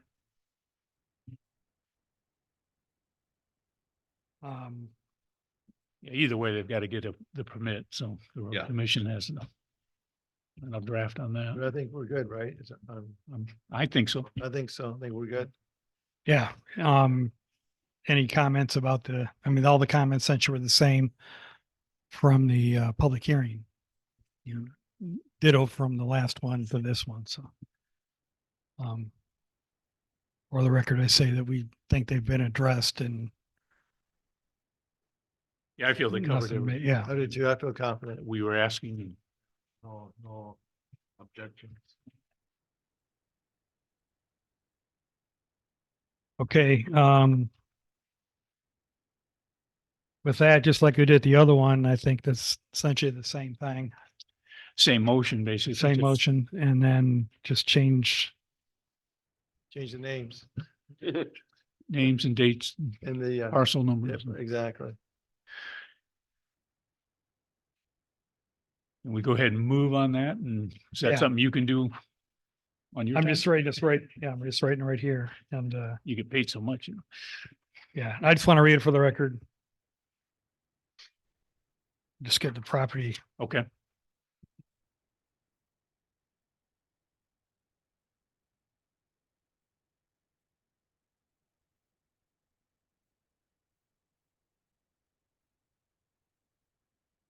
I just had one question, if I Sure. could, you said there's a meeting next week, the township board meets. Work session and then the regular, I don't want to say regular meeting, but is the 14th. Okay, thanks. Okay. Is a work session, I'm assuming just for them, or is that something we need to be at, or? Okay, Yeah, the work sessions as well as regular meetings are all just public hearings, so oh, okay, so it's, okay, Right. basically same, essentially held here. essentially same thing, just. Okay, okay, I'll get my end done to them first of the week. okay, And so they'll have, it'll be up to them if they want to put it on their docket. okay. When would we know if it is? They publish the agenda post online on the website. So after their meeting, that should be, the work session's on a Thursday. And then, oh, you're talking a week and a half actually afterwards. Because Yeah. of the way the calendar is, it the second Tuesday is May 14th. Right, okay. Yeah. But if you want to check, just call the clerk's office Okay, and she'll be able. so I can just check like Wednesday to see if we're on the work session Yes. for Thursday, okay. Yep, that's fine. And usually they say that afterwards they publish the minutes and stuff, where they're Okay. supposed to, and stuff. Say they're been ongoing with a new website with, standardizing formats and Yep. stuff. And Okay. so, okay, I'll go ahead and read the motion then.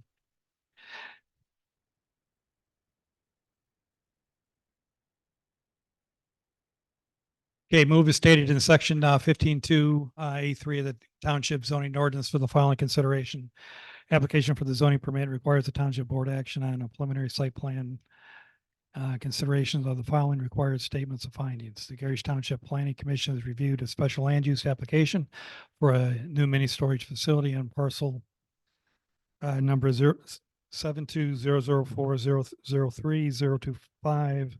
7200400300302500070 at 111-926 Ivy Road, Roscommon, Michigan 48653. This project is allowed, that parcel number and address, been reviewing since November 2023 as well. This project is allowed through a special land use as called for in the Article 3, Table 3-3. As Planning Commission reviewed the preliminary site plan, the site plan checklist for the site plan preliminary review, section 14, we found items that were not in compliance with the ordinance. Each of the items were addressed with the developer, have now been resolved and are now in compliance with section 14.4 as required, with the exception of the traffic mitigation study or traffic impact study or mitigation plan required by the Roscommon County Road Commission, but that's TBD, as we mentioned. Additionally, it's agreed that the project is in compliance with section 15.6 approval standards as required. A public hearing was held on April 25th, 2024 as required in Article 15. There were comments and no significant objections to the project.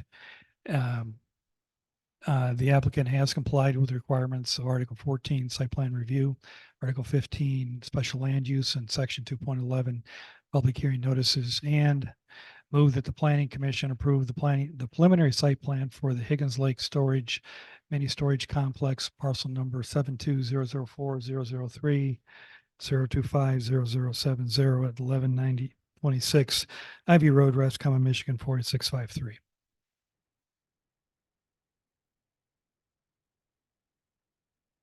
As provided in the township zoning ordinance, and that the planning commission chair send a recommendation to the township board for approval.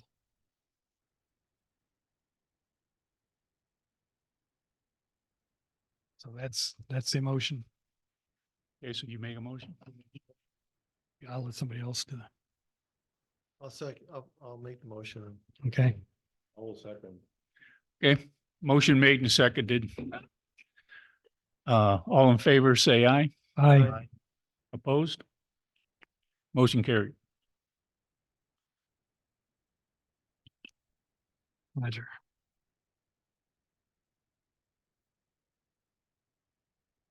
Okay, with that, same thing, would you like to go ahead with, I'll propose a motion for meeting the final site plan review, just like we did with the other one, for approval. It says move that because the applicant has now complied with requirements of Article 14 site plan review, Article 15 special land use, and Section 2.11 public hearing notices, pending the preliminary site plan approval has been granted. And there are no outstanding items contingent upon the receipt of the traffic impact study or mitigation plan required by the Roscommon Road Commission. Therefore move that the planning commission approve the final site plan and that the Garrish Township Chair recommend to the Township Board for approval, conditional on the Township Board's approval of the preliminary site plan, a special use permit for the development of a mini storage facility by the Higgins Lake Storage,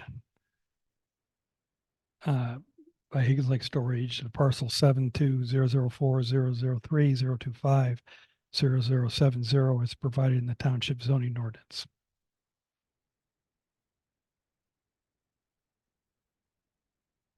I'll make the motion. Okay, motion made, seconded. I will second. Motion made and seconded. All in favor, say aye. Aye. Aye. Aye. Opposed? Motion carried. Okay, same thing goes what we told the last folks.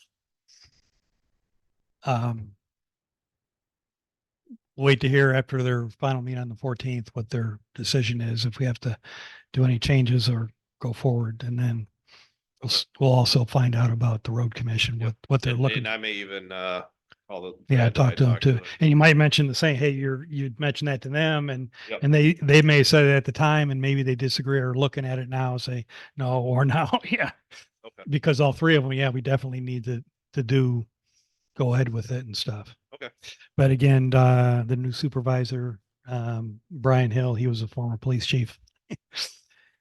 As a few weeks ago, for work with the township for 40 years in that capacity, and he's aware of the traffic stuff on that stuff as well, and the previous study that was done too. So he's the one more to know than any of us here about what the expectations would be from the road commission that's not in the road commission. I would plan on being at that meeting too, The 14th. yeah, Yeah. well, Well, the work session one. Yeah. Yep. That's what we were. Just to, if they got clear any questions questions. Yep. from what we did. Okay. All right. Well, thanks, gentlemen. Thank you. Appreciate your Appreciate it. time and your Thank you. efforts and.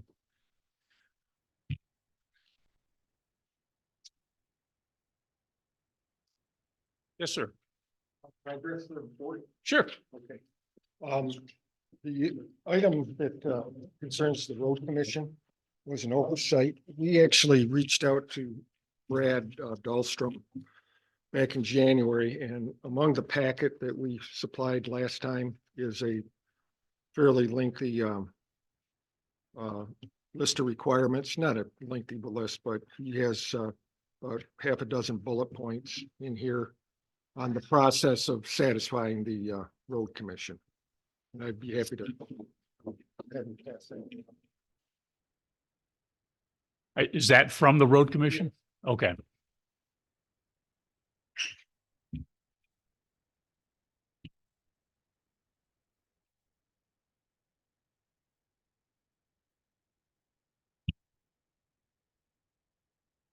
Are these things you've done or Well, they're needing to be done along with the. for him to get Things like the permit? culvert and, Okay, yeah, standard stuff. yeah, that's a separate permitting process. So I'm thinking everything will be captured, by the permit, obtaining the permit.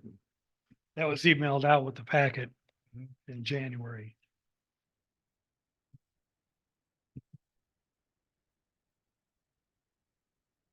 I just read it real quick to you for the, says it'll be the applicant's responsibility for to ensure the site distance is met and maximized by clearing trees. Measured site distance was 332 feet southbound, 320 northbound yesterday, and with existing conditions, this was in January 26. So culvert will be required a 12-inch diameter and a 40-foot minimum length with 1 to 3 or flatter slopes. Road slope will need to be matched in the driveway so plow does not hit curb or HMA approaching plowing shoulder. Permit application can be applied for the oxcartpermits.com. It will need to be a commercial driveway application with a $200 permit fee. Upload site complete. Please upload the complete set of site plans. The time of permit application, general liability insurance will need to be provided for the contractor. Note 2 on the road provided plan sheet shows a monument sign. Please ensure that the new sign will be located outside the road right away.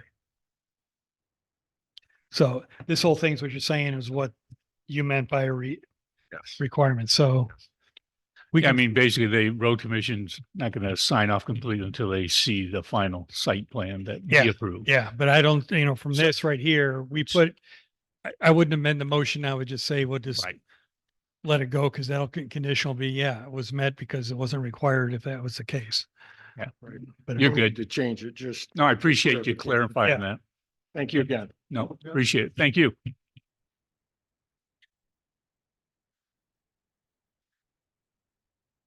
You guys good? You need a break or anything? I could use a 5-minute break. Well, here's what my thought was. I talked to our new supervisor about the septic ordinance. And he is of opinion that he'd like to kind of just table that for right now.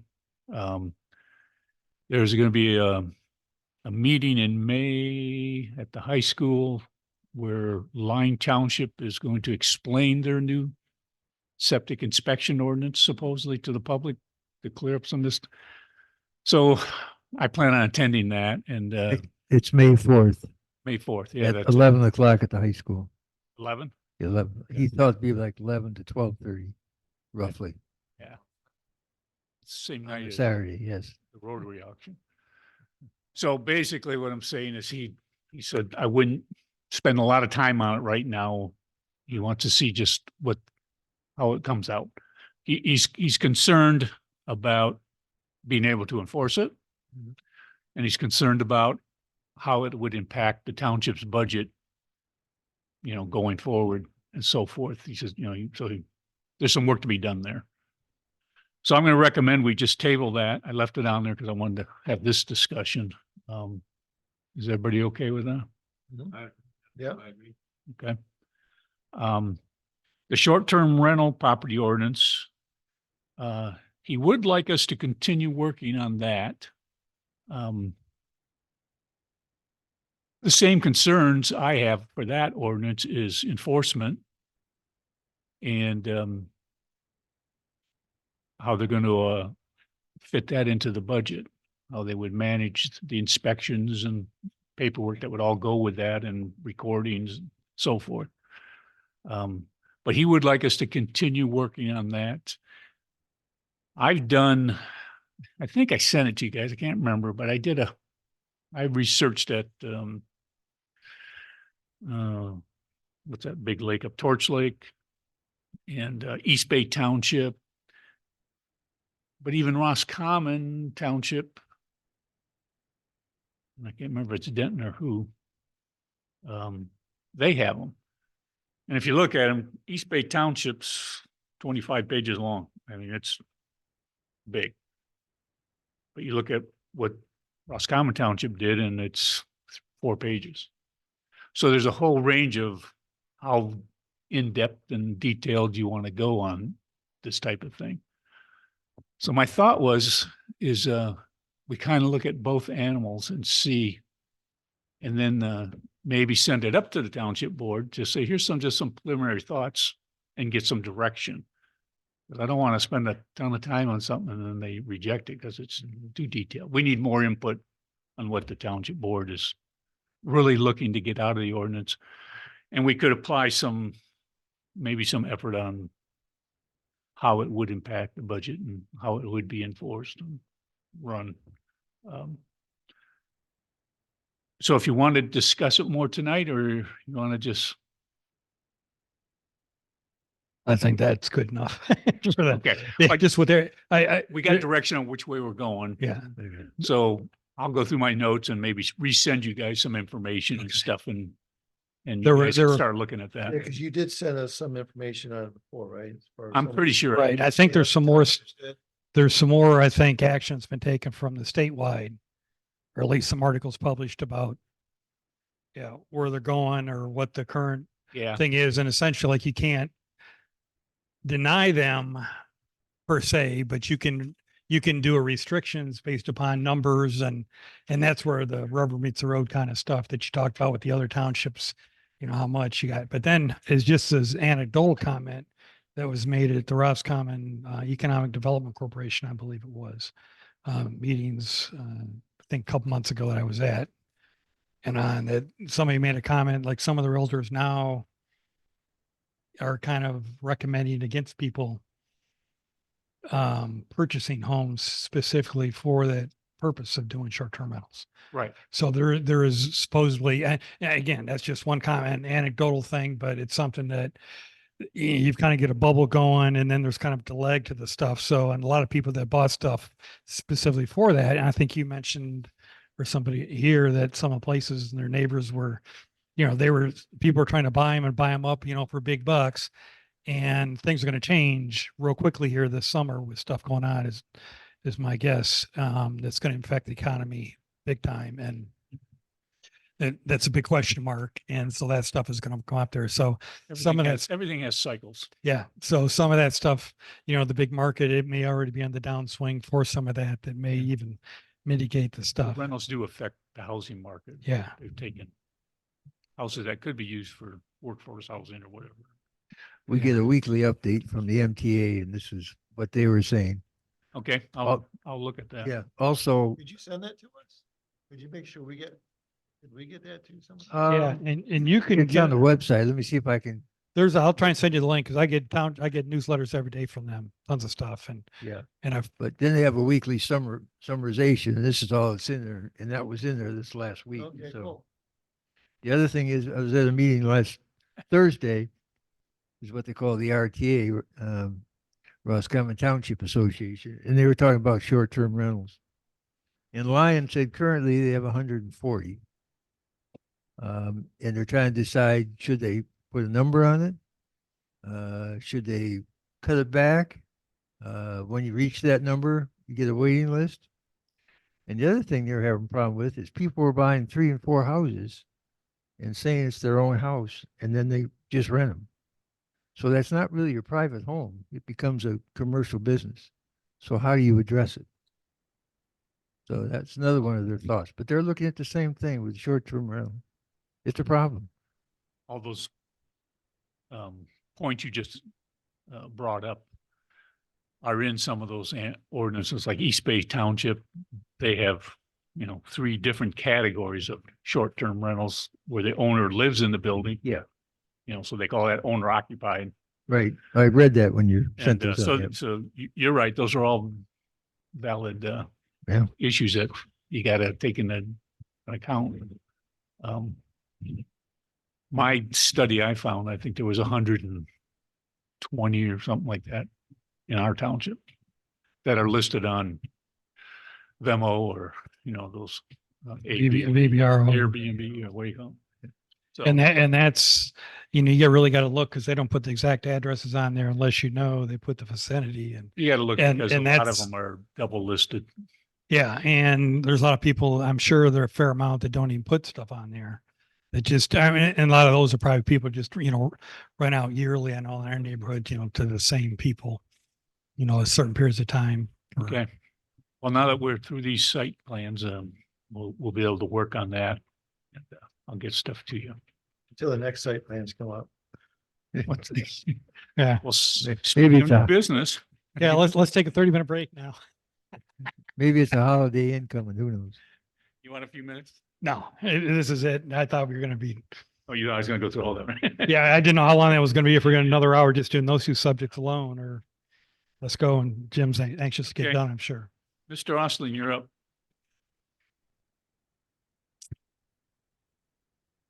Thank you.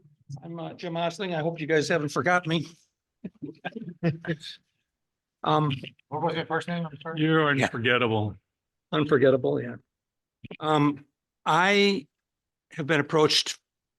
Well, first of all, I'm part owner in Higgins Lake Landscaping and own the property that building and that business is set on. And I own the adjacent property to it. I was approached by a buyer for a cell company. I'm not even sure. I think it's for a cell company that wants to put in a new tower to cover this area. I don't know how familiar you are with cell coverage right in this area, but right at our office, we can't get cell coverage. We have to use the Wi-Fi that comes in right at the office. We can't get any coverage. And there's pretty good sized area even up to here. This building stinks. This building building's is terrible. is I tried to bad. get a hold of Greg and get him the web Yeah. address for tonight's meeting, and Yep, if you don't I have the couldn't make the Wi-Fi call. hooked up, you're out of touch here. So they really need to do something, and they approached us about and they approached, I think, 3 people that I was aware of about finding a site to put up a new tower. And they eliminated the other 2 and they got down to us, and I think we have, well, that's why I'm here, is to see if we have a solution for what they need. I sent Tom some stuff earlier, and my guess is he sent it off to you guys. So that's all good, but I made some updates, slight updates to what sent. You guys are on term is kind of weird, I think, so. there's- Yeah, I saw you had 2 plans on there. Yeah, that's 2 approaches, I guess. Right. But let's go to the first page. It's on that thing first, and then we'll get to those 2 plans. But that first page is, hopefully it explains a little bit about what this site might look like. They're looking for a 195-foot self-support tower. And they need to have an easement to it. They'd be able to get power, and they need to get access to it and whatever. And then they'll need to put a fenced compound around it. It's like a 6-foot chain link fence around the property and around the tower. And it's about 75 feet square. They're flexible on what that has to be. The ordinance calls for a 100% separation zone or fall zone. That would mean the tower, 195-foot tower, were to fall over, it could reach out 195 feet. And that's what your ordinance calls for. And that means I have to have clearance from other properties, my interpretation, other properties, I would need to have that kind of clearance in order to make this work. There's a provision in the ordinance that says that this board can reduce that to 75%. That brings it down to a somewhat smaller. There's a letter. Did I send you the letter from the engineer, Tom? Yeah, I'm sure I did. Yep. There's a letter from an engineer that for this company, from Sabre Industries, that explains their design criteria and philosophy on these self-support towers. And basically what they do is they take different parts of the country, has different parameters for the wind speed and ice loading and earthquakes, you know, they all factor into the design of this. And in this area, they use a factor of 105 mile an hour basic, they call it basic wind speed, and 50 mile an hour winds with 1.5 inches of radial ice. When you have an ice storm that builds up ice on those towers, it makes the surface area more and makes it heavier.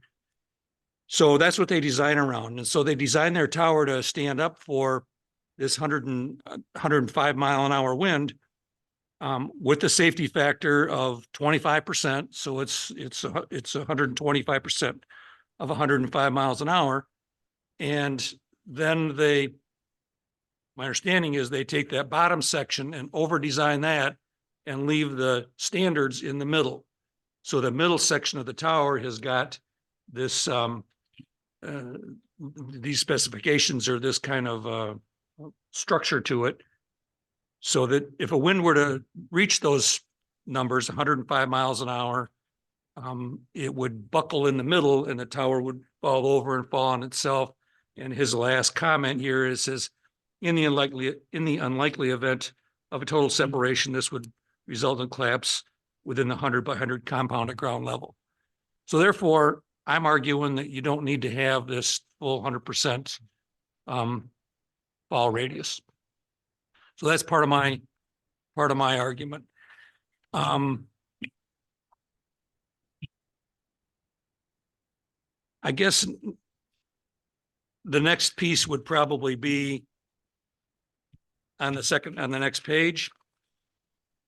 And then we can come back to whatever this to put on the next page to get a lay of the land and sort of the conditions that we've got here is, if you can see off to from the left to the right, the building that's drawn in there and kind of the L-shaped piece, that's Higgins Lake Landscaping. That's where our business is today.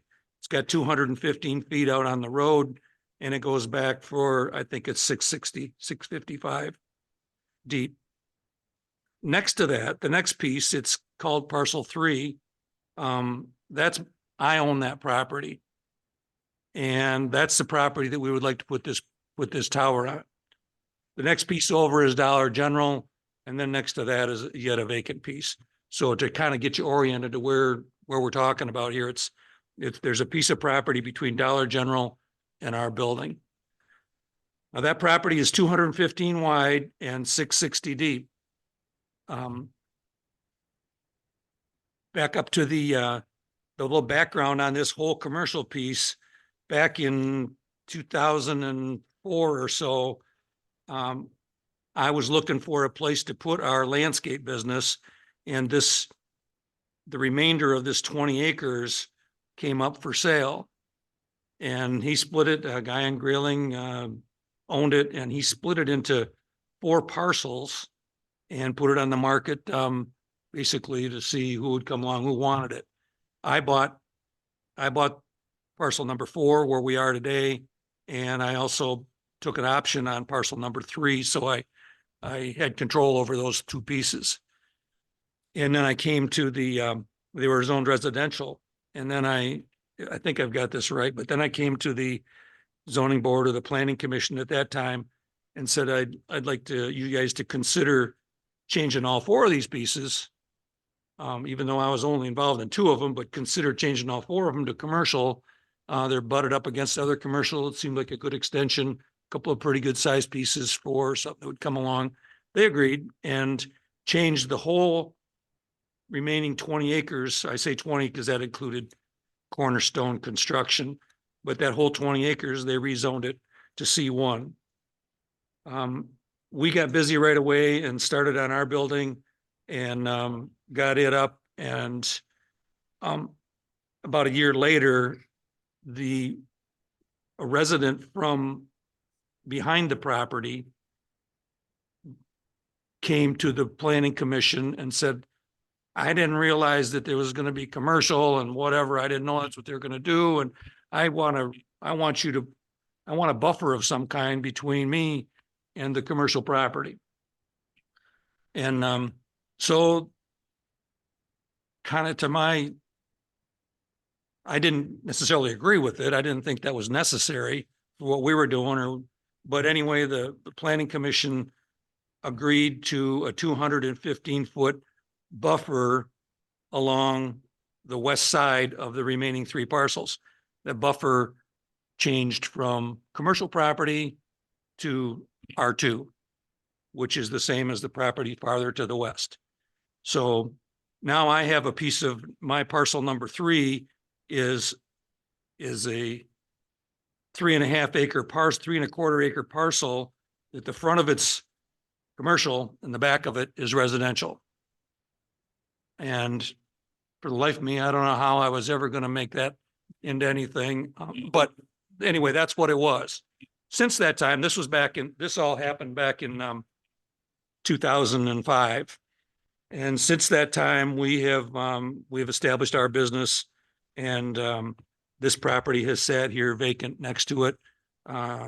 We haven't had, that I'm aware of, any issues with the neighbor to the back. If you look way at the top of the page, that little white square back there, that's the general location of the only building on that next property to the west. It's all today remains vacant. But somebody. I'm could sorry, build- not vacant. There's one house on there. I'm sorry. Somebody could build on it though. Oh, right? sure. Absolutely. How Yep. far away is that white space? I 100 meters? 720 feet. It's actually shown on the next page, but we didn't got there yet, but it's 720 feet to that building. I'd have to visually see it myself. Is that gonna be an eyesore for anybody living there now or? In the future? residential? Yes. Well, I guess that depends on your opinion of towers, I suppose, but right now all that property is wooded. It's all thickly wooded.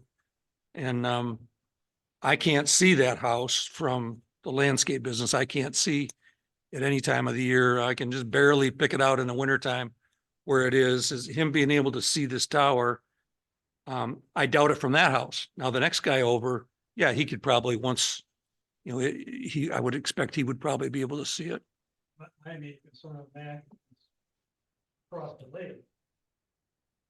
Those towers. That are up there. There's several towers all around the lake, and several of them, they get those red beacons on them. No, And then- those That- towers are all 400 feet Fit- or more, okay. and they have to be lit. They have to have red beacons. Yeah, I know. I was thinking this would have to be, I mean, it's up a couple hundred feet, so it's gonna have to have some lighting on it. I would No, there's no expect, lighting doesn't it? on. Under 200 feet, there's no lights. Okay, because I know those things are, and it seems like they just put new lights on in the last couple of years or something. Especially with Yeah. the lake there, you get that glare, and I get those things right across my place. You gotta have to lake, those things are just, it's a strobe light the whole night. I mean, if your windows there, you got curtains and stuff and shades, it's still, your room's like, Yeah, they you know, don't, they depending- don't have to. They choose to put strobes on. They don't have to. They can light it with red. just, light. I mean, that's my, But- that's the first concern. There's no lights on this tower. Okay. This one doesn't, lights aren't required until you get over 200 feet. This is 195. That have no lights on it at all. No lights at all.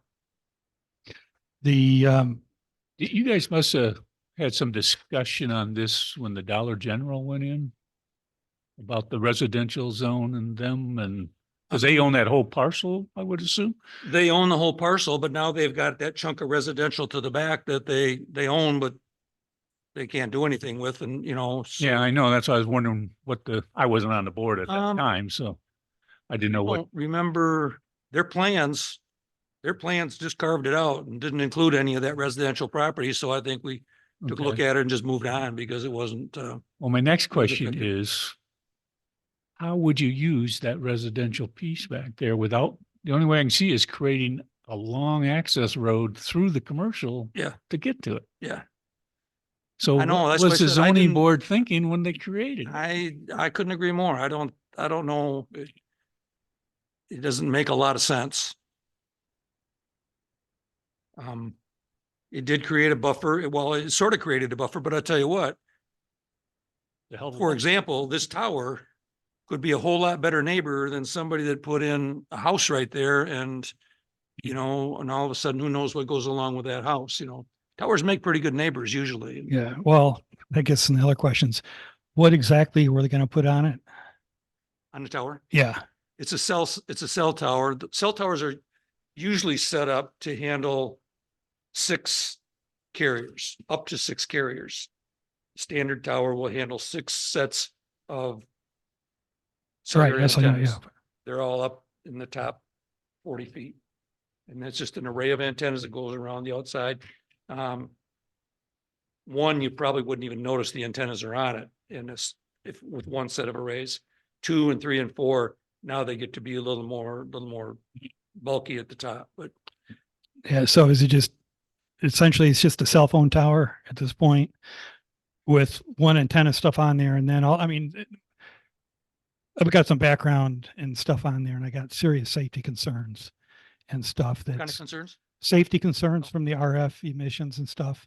Okay. And I got my background is all over that stuff.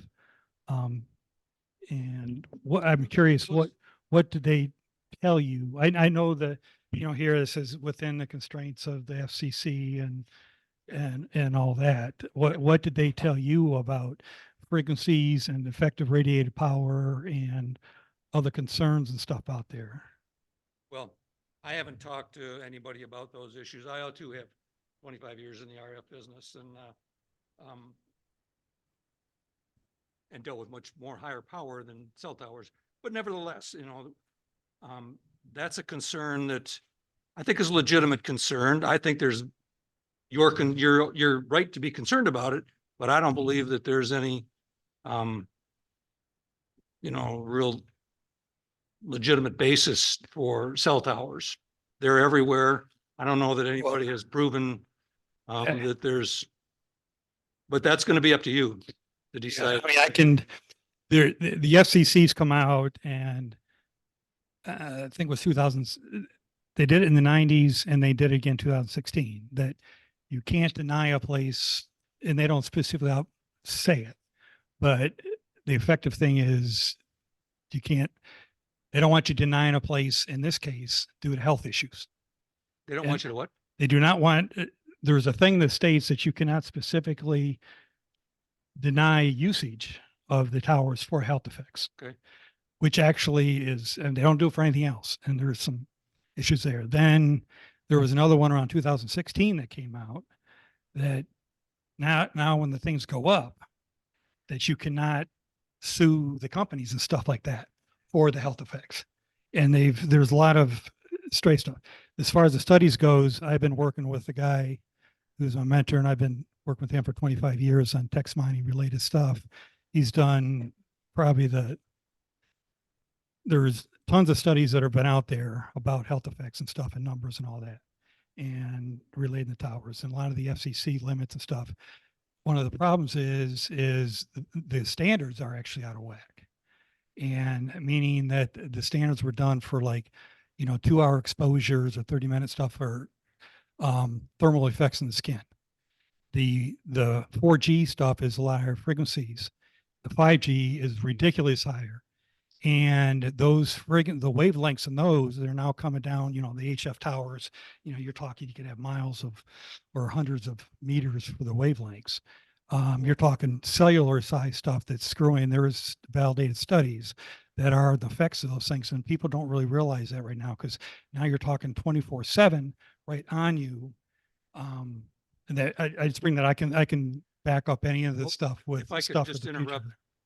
interrupt, that's an argument that you'd have to have with the people that present you with the preliminary site Right. plan that have those answers. Yeah. I'm looking for a site on a piece of property to see if it fits within your ordinance. This is a sketch plan review to see if I'm barking up the right tree here or not. The people that come with if you approve something here, that come with a preliminary site plan, good questions for them. I'm not that expert. I was way involved in those 1990 studies, and I'm sure you'd argue that, yeah, well, I was selling it, so therefore I had all the wrong information, but you're going to have to get that information from somebody that's more up to date on it than I am.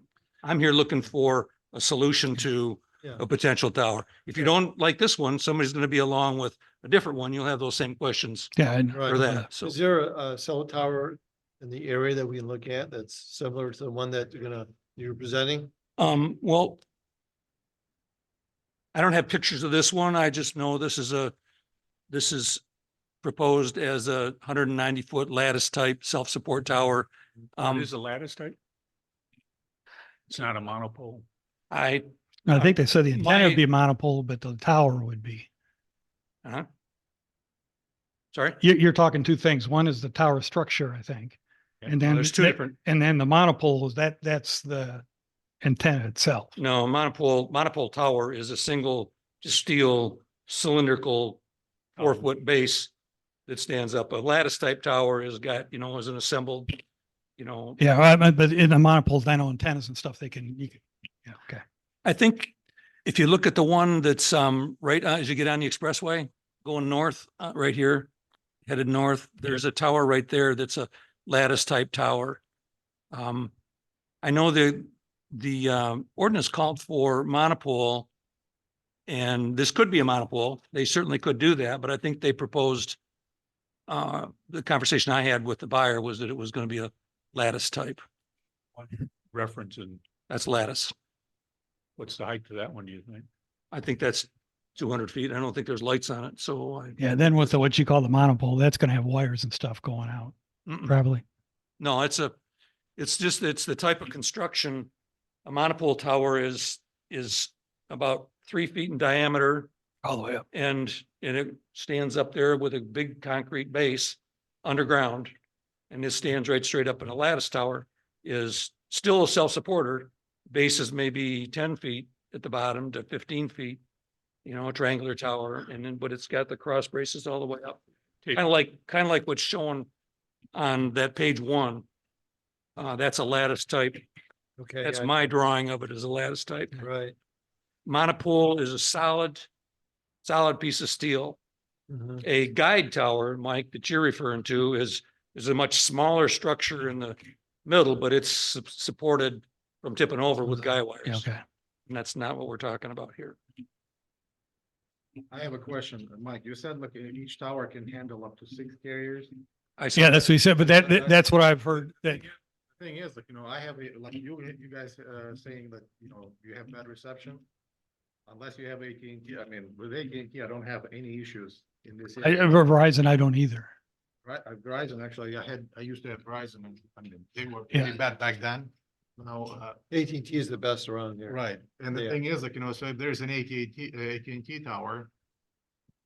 I mean, what's the need for additional tower? Well, there's still coverage, and what usually ends up happening is you'll get a tower, like say the one, they say we're just gonna do this one.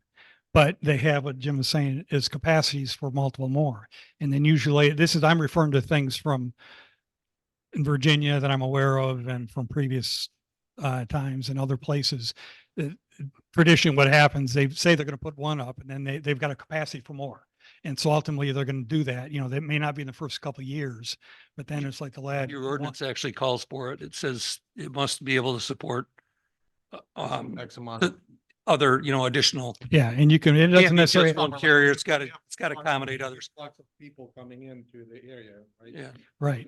Now, Or the other, carriers, you can have next, what's the the broadband, Huh?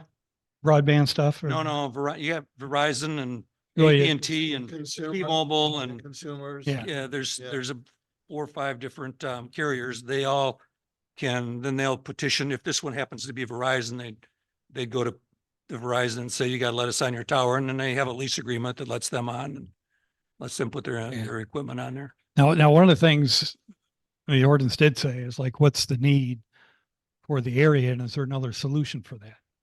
I can't speak to, I don't know what the current physical need here. I know I'm on an economic development corporation for the county and I'm in the broadband subcommittee and stuff to try and so we've had multiple briefings, from some of the cable companies, Charter and, start with the F. Anyways, Yeah, there, I mean, there's a bunch of them there. So there are different ways of getting the need met. But then you also have some security issues or things that, you know, requirements from local, from the law enforcement, from the state, you know, and the federal, and, you know, also redone, you know, personally, I'm not for towers and stuff because of the radiation stuff. I prefer to do wire stuff. However, there is a need for some of that, and there is a need for redundancy to have both in case you lose something. So there are stuff, the one of the problems right now are there are several areas, there's lots of money coming out nationally for grants to build different things to support broadband. I think a lot of people right now, when you say broadband, they're just thinking Wi-Fi towers, where it actually includes a lot of cable stuff. But there's tons of money going out there, and there's going to be different iterations to do it. But the cable companies haven't really been coming publicly to the other people about exactly what their capabilities are. And some are in some areas, they say you're defined here and you can't apply for this grant, and they say you're covered. And then the reality is when they go to the section, well, it's this one little house in this corner and they had their foot in there and that checked off the whole township or something like that. And I know there's places here, and I know Brian is a supervisor here. He's familiar with the law enforcement stuff that there's, I'm sure there's a lot of people that are saying, yeah, you need it. And there. So some of those, the argument I brought up in the health stuff, I'm not saying I'm turn it down now. I just bring up stuff that you need to be aware of and from both aspects and stuff. What's the life expectancy of these towers?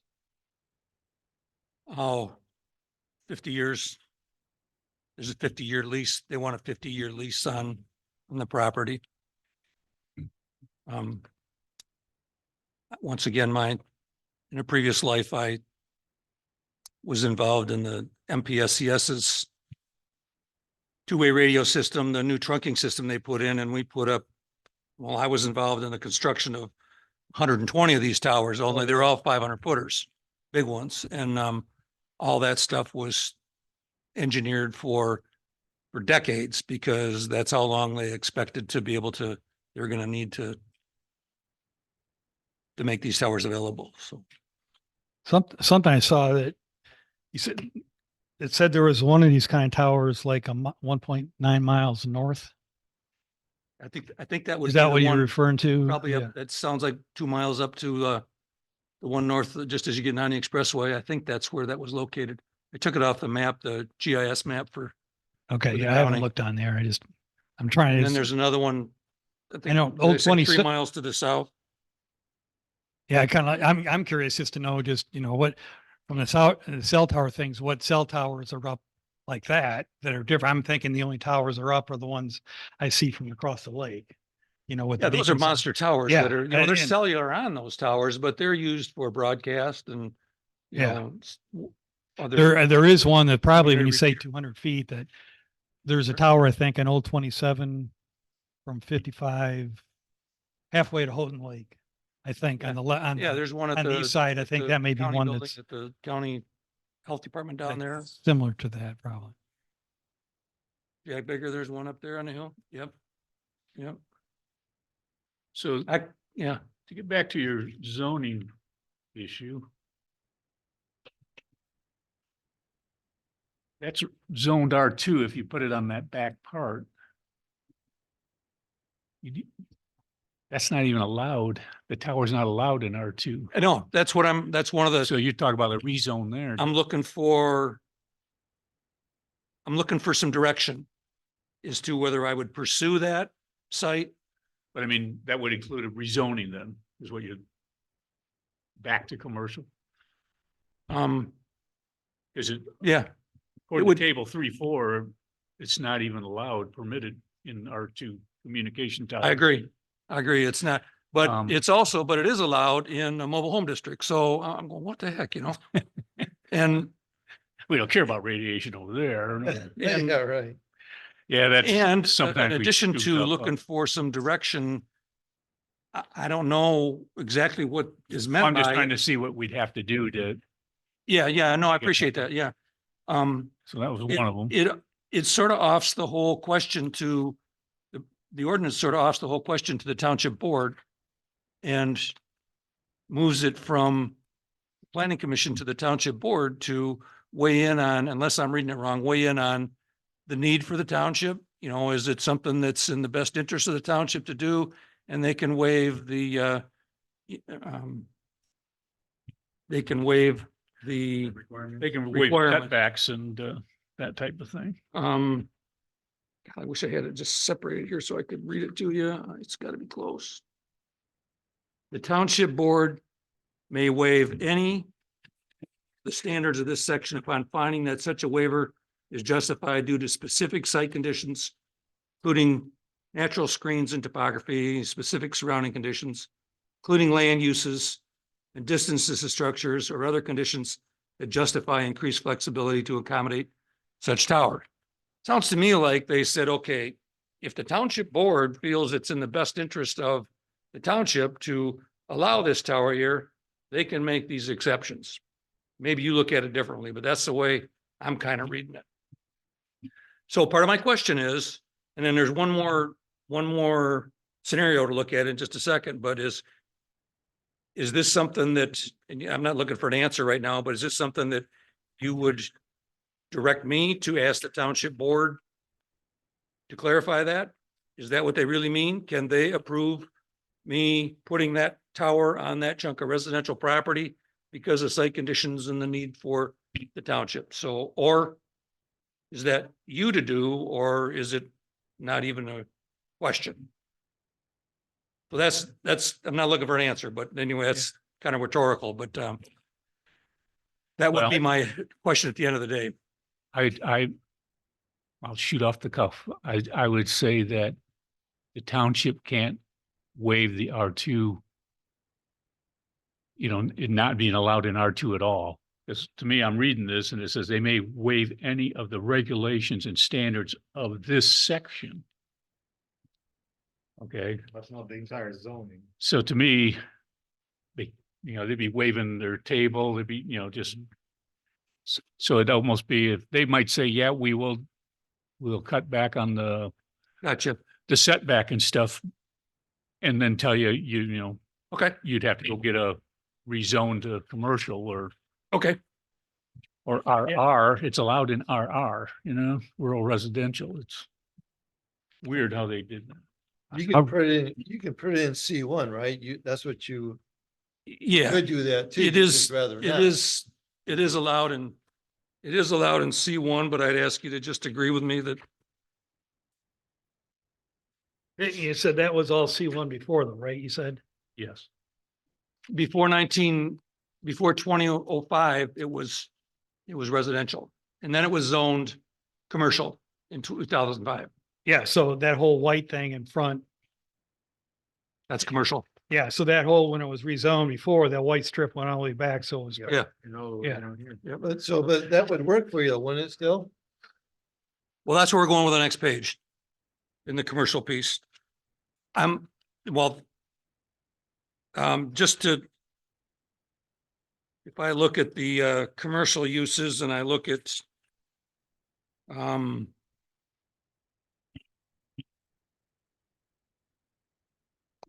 page. Communication towers, number 9 under commercial, it says that C1, it is available with a special use. So this next page then would be what I was trying to do was move this tower and make the best use of the whole property. I want to Right. move it to the back and let it sit back there by itself and not bother anybody and keep the front property, the front portion of that commercial property then available for some sort of future development. And Yeah, I read your whole thing. yeah, Your whole proposal. yeah. So once again, it's selfish on my part, but nevertheless, that is to me the best use of that property, assuming there was a way around the residential restrictions. So Right. if there's not, look at this next page and I can move the base of the tower right up to move it to the east.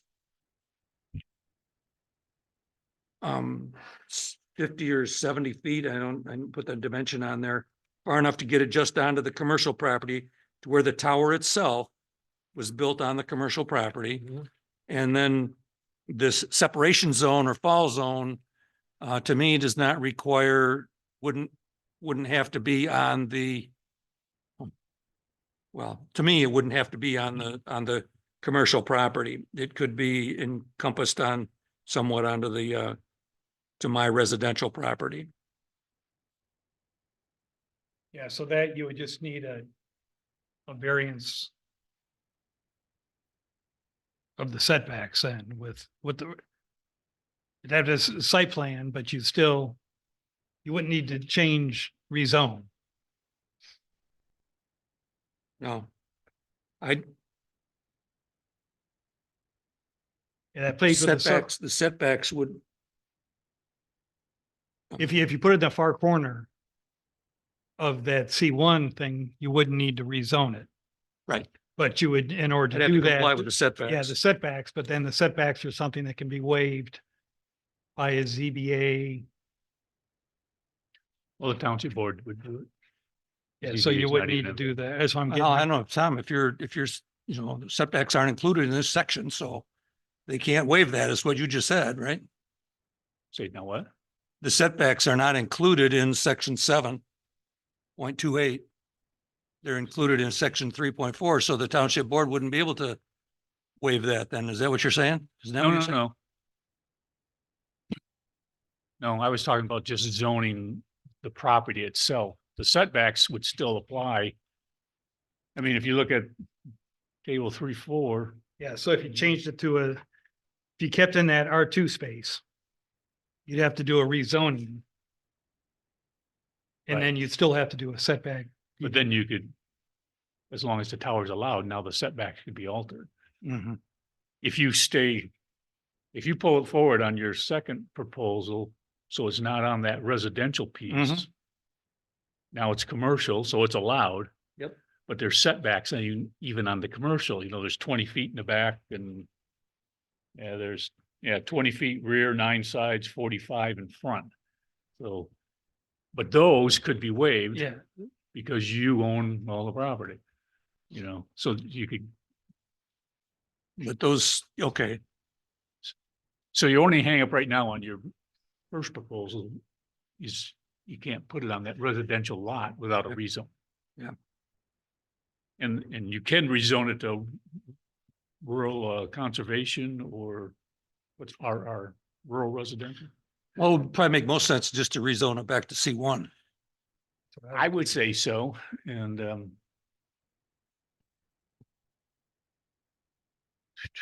because you're not gonna be, Now, if, you wouldn't want anybody building anything on them. Yeah, residential on it. but even for a business, if you had it up there, you're still looking to use that potentially at some point for something. That front C1, part. the front portion. Yeah. Yeah, I want to keep that lot available for, if you just look at the footprint of the Dollar General on this second page here that I've done, the Dollar General sits in there. And now these fall zones, they crowded way to the front, so it's rendering that piece of property useless, and this project ain't gonna happen on my property. I'm not gonna put this tower on only to clear the deal for, a potential another dollar store to pull in there, so. And I think it's in the best interest of the township to accommodate both. I think to put a tower back there that fixes the cellular communications in the community and can be accommodated and still make it available for some sort of a development that I have no plans for at this point. Well, the tower height and the collapse and the fall area and all that stuff. I mean, when I got this, I was in Florida still. Mhm. And now I started looking at towers. And I've seen the steel mono ones right next to the road from me to you. Yeah. Office buildings all around it, loaded with, Parking lots right next to, know, buildings and. it's got antennas, so the fall zone there is none. It's gonna either fall into the road or on top of a building. So then I started looking, going down the freeway and the same thing, I'll see these lattice towers.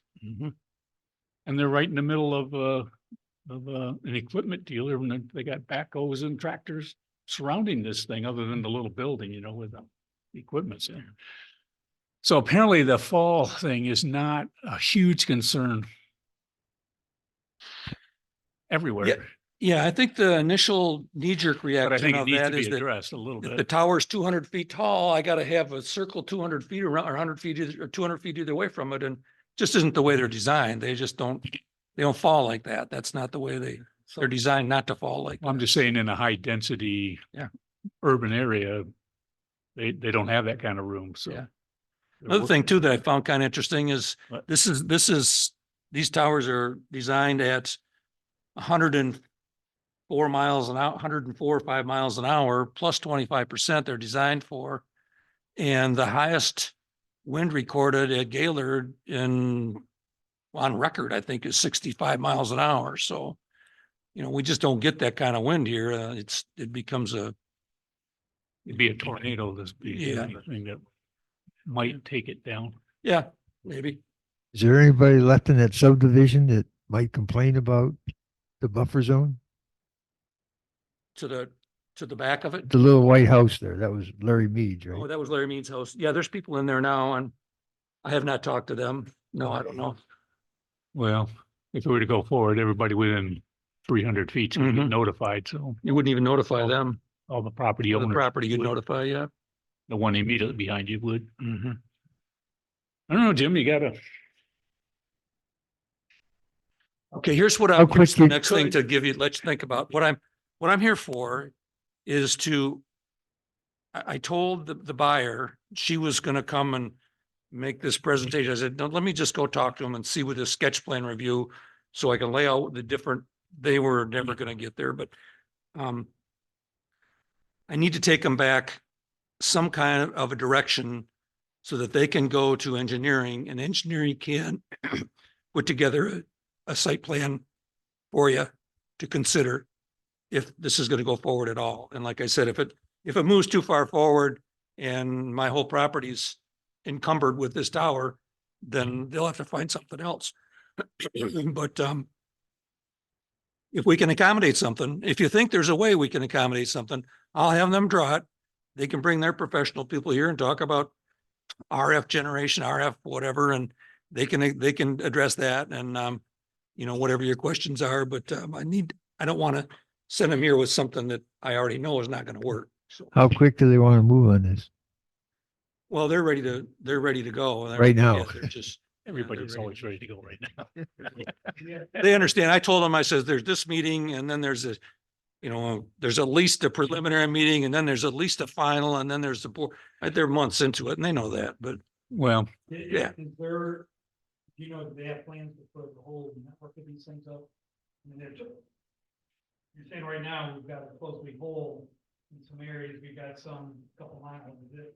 I know some of the other antenna things are talking about on urban areas and stuff, you know, where you're doing this 5G stuff, you're talking towers, like every telephone pole, there's gonna be a tower like that. all right. I was just curious, not that they're gonna do that here with, you know, Matson, but is there some plan, master plan to put up, you know, like every mile or in a certain area where this is a.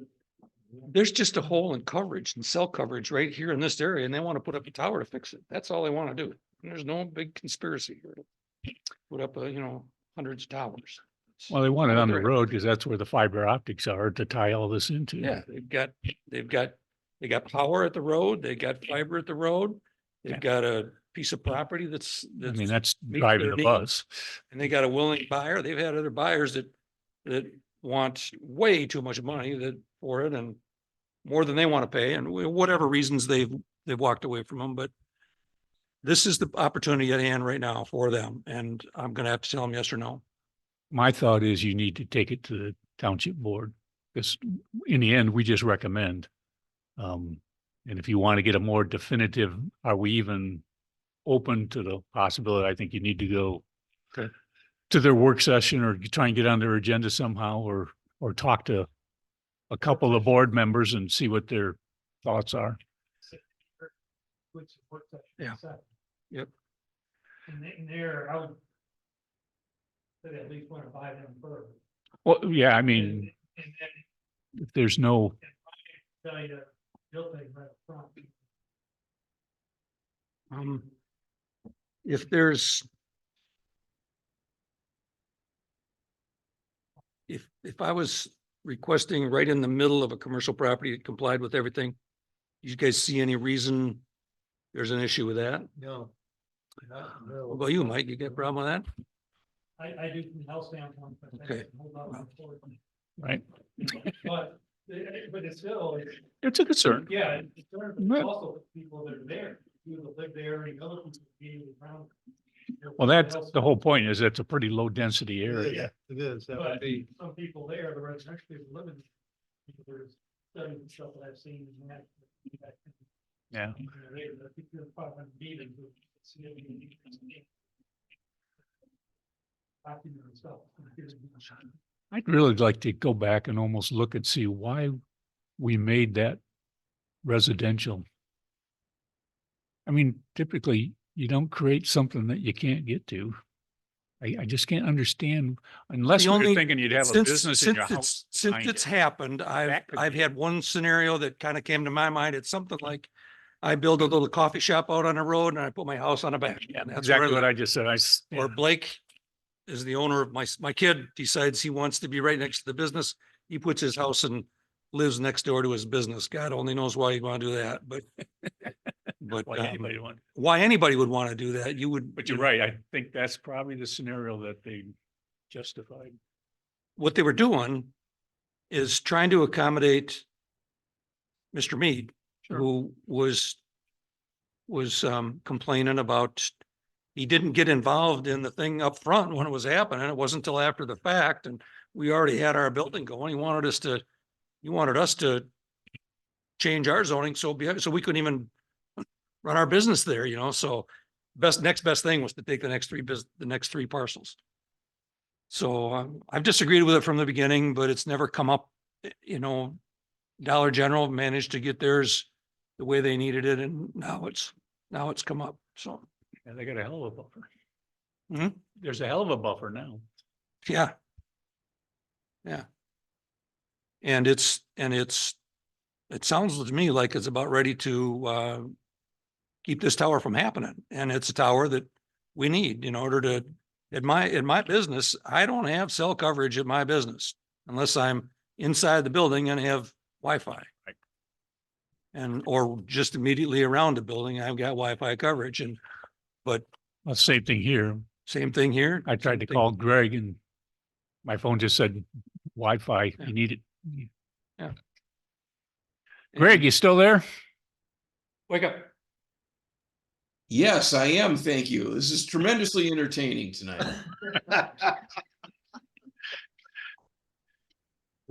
Okay, well, I guess I will pass along what I learned to the buyer and see what they want to do. I know they don't want to go for, they won't do, so they said they won't do a variance. They're not looking for some sort of a, you know, a way around the ordinance as in a variance. So I don't think that's in the cards. So I don't know exactly what they're gonna I do. would take this option. Which option you looking at? The one where you put. the No. corner. No, that one will work. That one will work as long as you don't restrict me from including that 100-foot fall zone from, I mean, it's still somewhere. maybe I misunderstood your question. I talked about a variance with the ZBA. I had to go get a variance on the zoning to put it back on the brown parcel on the residential.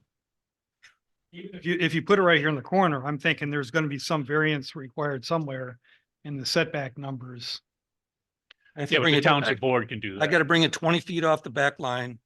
Yeah. And 9 feet off the sideline. I can comply with that. Okay, With the tower, but now the fence would be, I'd have to check with Jason and see if that fence is in that setback. You could put a fence on the property line. I mean, the substation fence over in the west side of Higgins Lake, that's not that far from the fence that's around the substation The- itself is the- only the 15, fence- 20 the feet. Fence is, the compound is 75 feet square. So it's 37 feet off from the center line to the edge of, to the fence. All the way around it.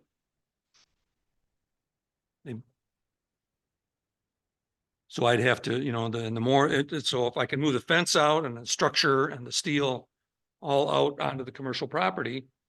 Okay, now I comply with all those, that piece of it all complies.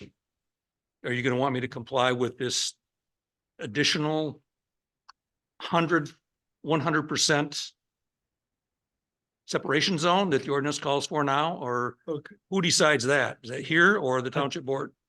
That's a ZBA, isn't it? No, Township board has the ability to alter, make exceptions to the requirements that are listed in that portion of the ordinance.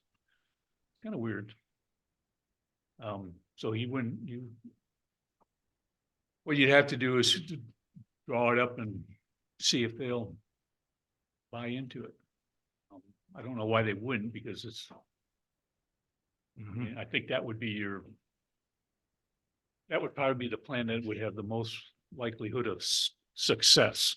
Sorry, Greg. Is the one where you put it right in the corner. So it's basically on the commercial property, and the residential piece is just part of the fall zone. And if it That doesn't will- meet the complete fall zone, we get a waiver, you try to get a waiver on the fall zone requirement. if the fall zone is also gonna not encumber, because I don't think it does, but it would include property over onto my Higgins Lake landscaping property off to the south. If I put it right into that corner, Oh, yeah, you would be right in there. fall zone would, which I don't have a problem with. I own both properties. I could combine both properties, but now that's really getting kind of crazy, but I guess I could combine them into one parcel and then it wouldn't matter, I guess, but Well, I'm not sure it's. when you do this, zoning goes with the land. So if you were to sell, the new owner's just gonna have to accept the conditions. Well, is this fall zone zoning or where is, I mean, is it? Part of it's part of the land document, you know what I mean? It's a usage. Mhm. In other words, he couldn't, or they couldn't. They could object to it, but don't buy it, I guess. So the township board then would make a determination on the separation zone or they call it separation zone or whatever, the fall zone. And whether they would buy into the engineer's statement that that it needs to be 50 feet. Yeah, well, the cell tower people, they're just like the power company. They're gonna make sure they got all the easements and stuff they need from you as a adjoining landowner They or don't- whatever. Doesn't sound like they want an easement for me for the fall zone. Not yet, because they don't know what you're doing. Oh, yeah, they do. I mean, because I asked them specifically, do you guys, the easement that, I asked them, do you have, Okay. are you gonna need an easement? And she said, well, I guess I agree with Tom, because till it gets right down to the actual document, which I haven't seen, but the buyer said, all we need is an easement for the compound and access road, not for this, whatever this fall zone is. So they don't need it, but I gotta comply with in order to get my site plan approved, I'm gonna have to comply with or state it on the drawings so that you guys see that. Yeah, you're gonna state that you're requesting a waiver of whatever. I'm gonna request a waiver of 100% down to a waiver of, I think I put it on there, 55%. And the engineer's statement said, and this is for later, but the engineer statement said it could go down to, it's less than that, somewhere less than that. He only wants 100. He only wants,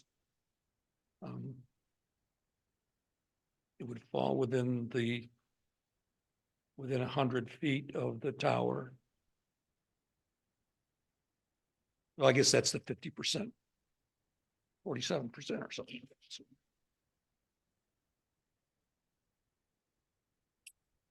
All right, I guess I don't know what I'm gonna do. What came out, right? Wasted hour of you guys' time, but No, it's an interesting thought.